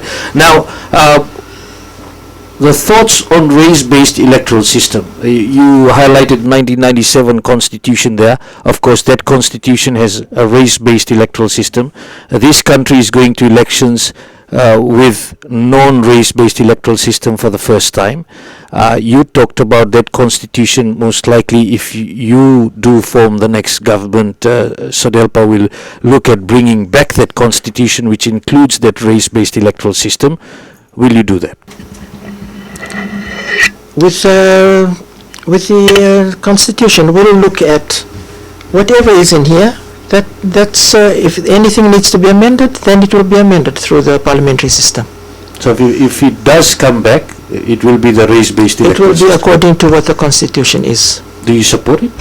Do you support the race-based electoral system? I support the Constitution in terms of the provisions that are there that has worked for us thus far, up until 2006, even up until 2009 when he abrogated it. So it has worked very well for us. Do you support people voting along racial lines, a legalized form of voting along racial lines? There was a purpose for doing that because of the way that the other constitutions developed and where people lived and their interests were catered for. So there was a reason for that. 1997 Constitution being the way it is. Mr. Bainimarama. She hasn't answered your question. Is she going to endorse the race-based constitution? I'm saying that what is in this constitution, so you're going to endorse it? We will abide by this constitution. So you're going to endorse Any it? amendments that need to be made will be made through the parliamentary system and not through decrees. So no. Vijay asked you if you're going to endorse the race-based constitution. You just say yes or no. All the conditions that are there, we will go with this constitution. What she's saying is they, on one hand, they're confused. And I'm qualifying it. If there are any amendments to any provision that's there in the constitution, it will be amended through the parliamentary processes. Race-based electoral system, if Sodelpa forms the next government and brings back the 97 constitution, it will stick to that race-based electoral system. That's the term that you two are using. No, I'm asking this is a term that term is not in this constitution. There is communal voting there, where people, if there's certain number of seats, there are Indian communal seats where only Indo-Fijians can vote. For an Indo-Fijian who's taken, there were reasons for that. Indigenous Fijians. There were reasons for that. Is there. There were reasons for that in the 1997 Constitution. And what I'm saying now, if there should be any amendments to any provision in the Constitution, it will be made through the parliamentary process. So for the listeners out there, because we just have very little time, can you tell us whether you will make changes to that legalized voting along racial lines? Do you support that, or do you disagree with that? I'm saying that as leader of Sodelpa, with Parliament there, and any amendments that we look at making, it will be made. But at the moment, it's there intact, and that's how we're going to be looking at it. As it is. As it is. Thank you. Mr. Bainimarama, any comments on that? Hey, Vijay, it's quite frustrating to get answers, the right answers, the ones that people of Fiji... I have one last one for him. Okay, we'll get to the rest. It's quite frustrating for the listeners to find out what exactly the two political parties want. This is a constitution we should go with, without the racial discrimination. This is what's going to take us forward, okay, for the future of our children and our grandchildren. Once you start to discriminate against race, you'll discriminate against the old, you'll discriminate against the young, you'll discriminate against the disabled persons, you'll discriminate against the blind. Where will it stop? When you start with race. Okay. Vijay, can I want to say? Excuse me. Let me have my say. That racial discrimination they use very well to gain votes, because they go and lie to the people out in the rural areas who aren't very well versed with this. They're vulnerable to lies. They're vulnerable to stories they've been told. Those are the same lies, as I've said, that took us into Parliament in the dark days of 2000. When they used the race card. Racial discrimination is not good for Fiji. Politics aside, Vijay, I wish all politicians and all political parties would fight each other on development. on economy, on the cost of living, not on race, not on discrimination. It's not good for us. Teimumu? He's often accused us of lying, but I don't know which of the two of us is the liar here. Now, secondly, I just want to say that the coup that has happened from 2006 up until now, starting from 2007, the group that has been maligned, the group that has been the institutions dismantled, has been the Fijian, the indigenous Fijians. So if there's anything about race, we see it against the indigenous Fijians, because there are 17 decrees that you have put together, dismantling systematically from the Great Council of Chiefs right down to the village level, including Native Lands Trust Board, Fijian Affairs Board. So if you're talking about racist, we are not the racist here. We feel that you have been the Judas Iscariot of the Fijian people because of what you have done. Okay, not the Fijian people. Of the indigenous Fijian people because of what you have You've had done. your say? Can Mr. Bainimarama please respond? Okay. We have identified areas where discrimination, not only of race, of other issues that have cropped up. No consultation. I didn't need consultation when I did the 2006. I did it for this nation, for the people of Fiji. Why are you asking for immunity now? Exactly. Tell me what's going to end up happening if you take off the immunity. What's going to happen? Right now, Yeah. for our children and the grandchildren and people after them, we want to have in this country a climate where there's no more coups. That was what we want. You're not answering my question when you're talking about immunity. If you come into power, you lift the immunity decree, you take it away. What is going to happen? You will get your just deserves. Me and who else? Or the other people that are there with you. I don't know who they are. So you're talking about the whole 3,000 military that backed me? They have one leader, so we are not looking at them. They follow orders. Oh. So how about the CSW boys that you supported? You prayed for last week? Have to pray for them, have to pray No. for everyone. What about them? Are they soldiers? They have a leader, So who was the leader? yourself. See how confused she is about life. And she intends to, as a leader of SODAPA, intends to lead our nation. She doesn't know what's going to be the outcome of removing that decree. The decree is done to protect the brave people that stood up in the face of adversity and change the way things were supposed to go. The military officers, we did that.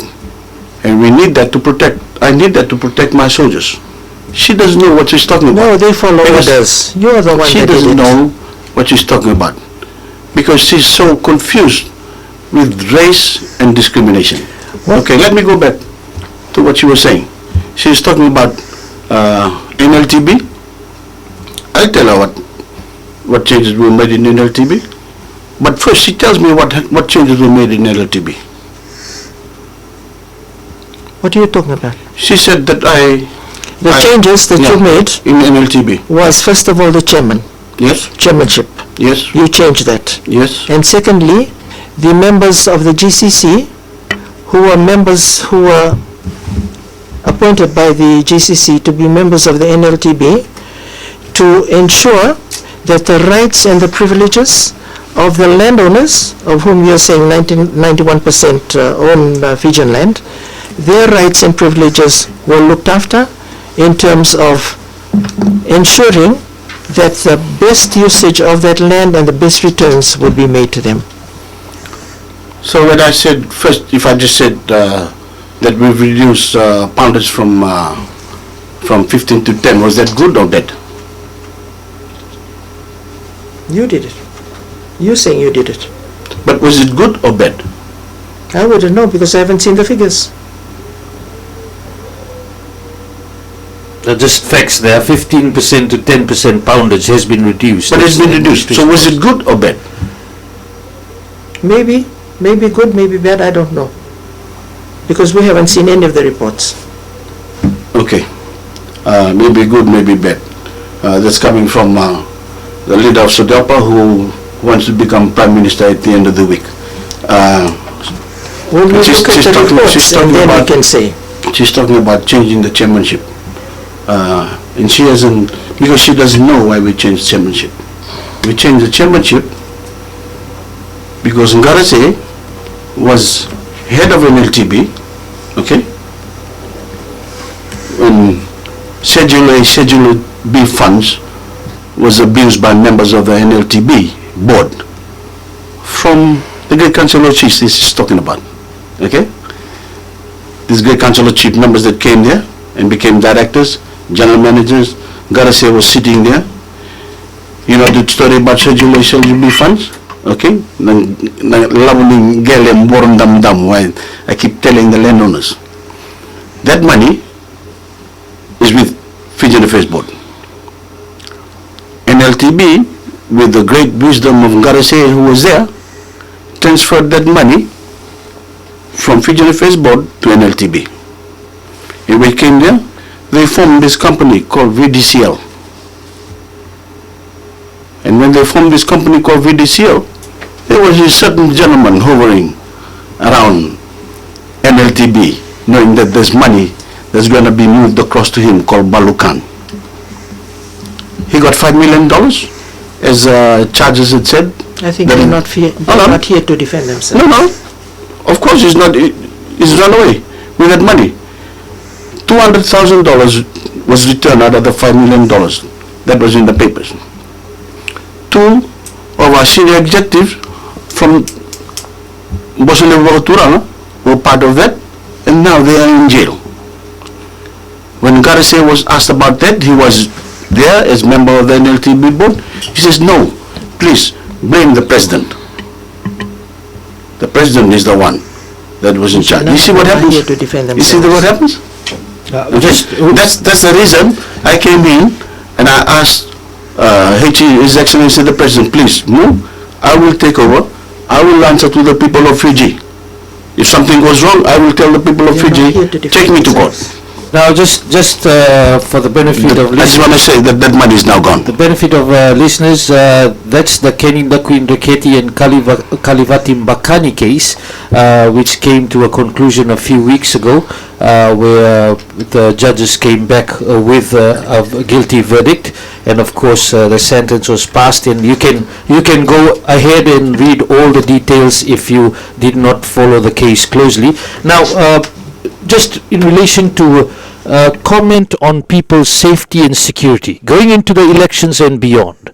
There's a lot of concern being raised. Some people are saying what will happen next week after they vote, what will happen going forward. People are concerned about their safety and security, some uncertainty.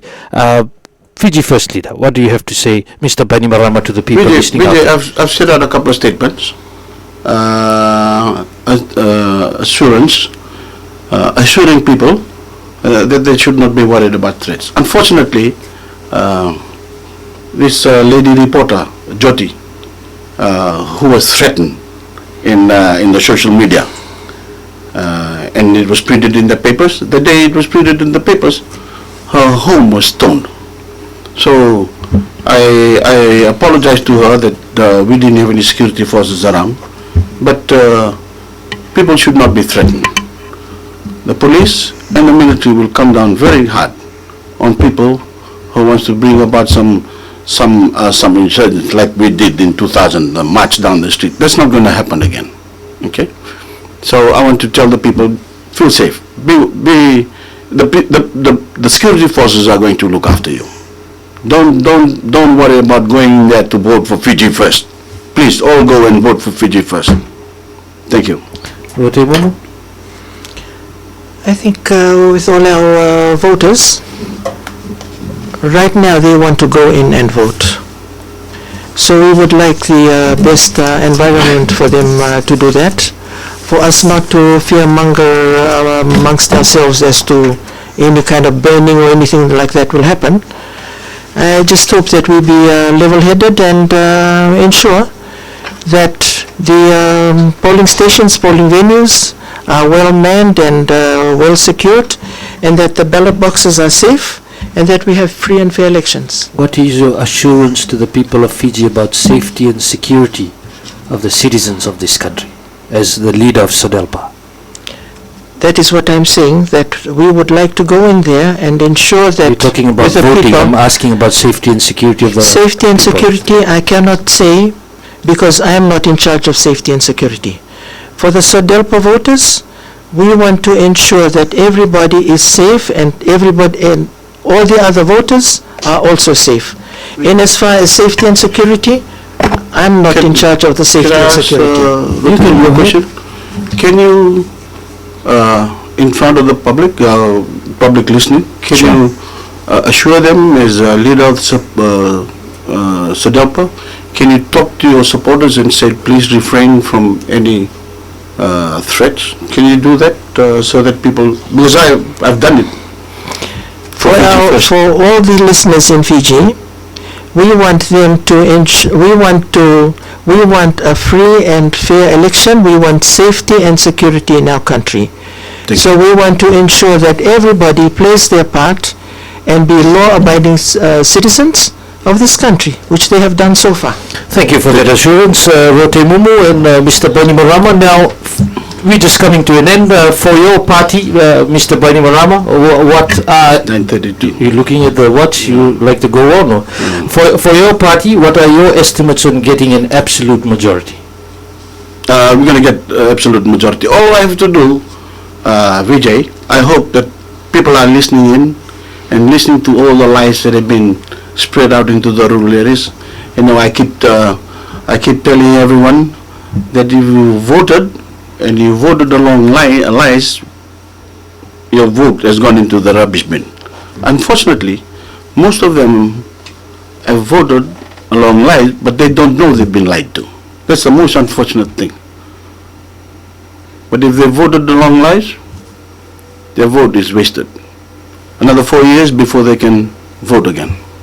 Absolute majority, you're talking about how many seats you're looking at? 50 seats. 50 seats. I'm looking at 50 seats. Teimumu, Well, I wish him all the best because that's just a dream at what the about moment. SODELPA? We are looking at a majority. 50 seats? No.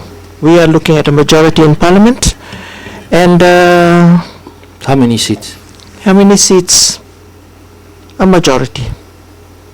27, 28 will be happy with that number. But 50, 48, no, we're not. That's very unrealistic. Now, just who can you work For anybody. Who can you work with, and can you work together? Can I ask her one question? If she's working at the figure of 26, who is she thinking of to come and and help her make up the numbers? Certainly not Fiji First. So who? We cannot work with Fiji First. So who? We are looking at Fiji Labour Party because we have spoken with them in the past. Right?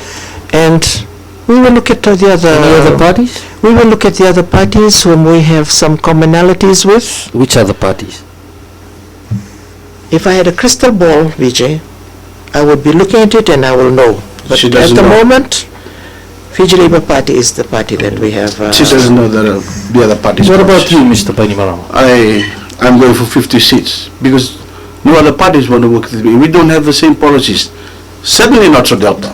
Certainly I'm not not- Fiji First because he came in under treason. Listen, So I'm certainly not not. going with a party that's going to bring about continued discrimination in this country. We can't afford it. Fiji cannot afford that. We will not afford treason either. Final question. SODELPA, will you accept the results next week, whichever way it goes? You know, the people of this country, we sometimes don't give them the credit that they know what they want out of these elections. So whichever party they have voted for, whether it's SODELPA or any other party, that's the party that they have elected to come back in. But as long as it's free and fair, we will be happy with whatever the outcome is. Mr. Bainimarama, Fiji First. So she's going to accept the results. Yes. Of course I'm going to accept the results. Okay, but we'll say any final words from you, Mr. Bainimarama? No, Vijay, well, Vijay, just a short one. I've said it already, but I want to say it again. I've said during my campaign that at some stages I want to take off my Fiji First Leader hat off and my Prime Minister cap off, and I want to put back my Commander's hat on, the one that looked after the security of this nation years ago. Because I'm very worried about the continuation policy of discrimination. Seriously. They've gone out into the rural areas and lied to the people in those rural areas. They talked about you can't pray to Jesus after the election, which is not true. They talked about our debt is $460 billion and the Chinese are going to take over, which is not true. They're turning our policies around, knowing fully well the people in the villages have not read the Constitution, have not read anything about the land bank, have not read anything about circle estate, so they do that intentionally. And they target Christianity because most of us are Christians, not because of the Christian values that they're targeting. Seriously. They're targeting land because it's dear to the landowner, to the Tauke. The same lies that took us into Parliament. Okay? Very worried about that. They're going into Parliament through lies, because a lot of people have changed their mind and voted for Sudapa because of those lies. And we can't afford that. Politics aside again, I said that I hope at some stage, like that lady said, Rome was not built in a day. At some stage, we will go with this constitution, and all the political parties that come on board will remove racist and discrimination from their policies. Thank you very much. Because it's not going to do us any good. Teimumu, your final words? I think this evening we haven't said anything against Fiji First, but he's been throwing us all the mud onto Sodelpa, saying that we are giving out this litany of lies, and I'm really happy that we're not saying anything against Fiji First party, because we don't go around talking about other parties instead of trying to build up our own party. Now, I'm happy that you've already admitted defeat tonight. Now, seriously, I would like to say that we have a very good commander in place, and I hope that he will be able to continue to do the job that he is doing, and he's doing very well. And at the end of the day, I would like an assurance from Neta that he will not have a hand in any more coups, because our children do not deserve any more coups, neither does this country.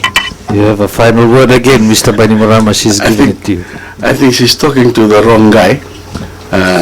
But this is my coup. This is the RFMF legacy. This is why the RFMF did what we did in 2006.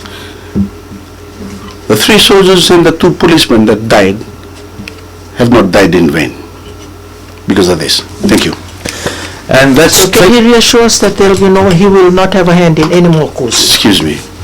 I think she's part of that TV New Zealand that's standing outside that have just said, is there going to be another coup?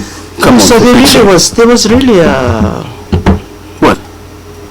a lady that you met last night, or outside here?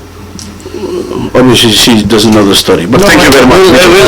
We'll end up here. Of course, as Mr. Bainimarama had said earlier, that he wants to end all coups, that with the constitution there will be no more coups. So that was an assurance given earlier in the talkback, of course, based on the constitution, as he had said. So moving on, of course, we've just got 2 days to go for people to vote.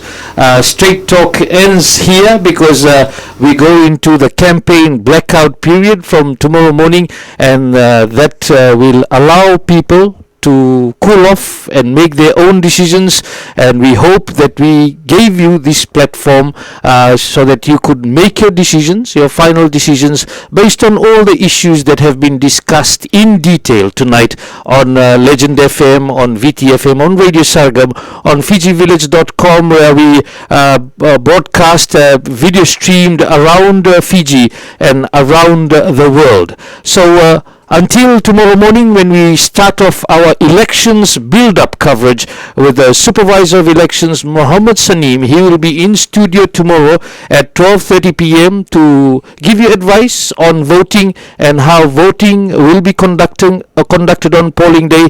Stay listening. We will have more tomorrow. Jarvis, status report.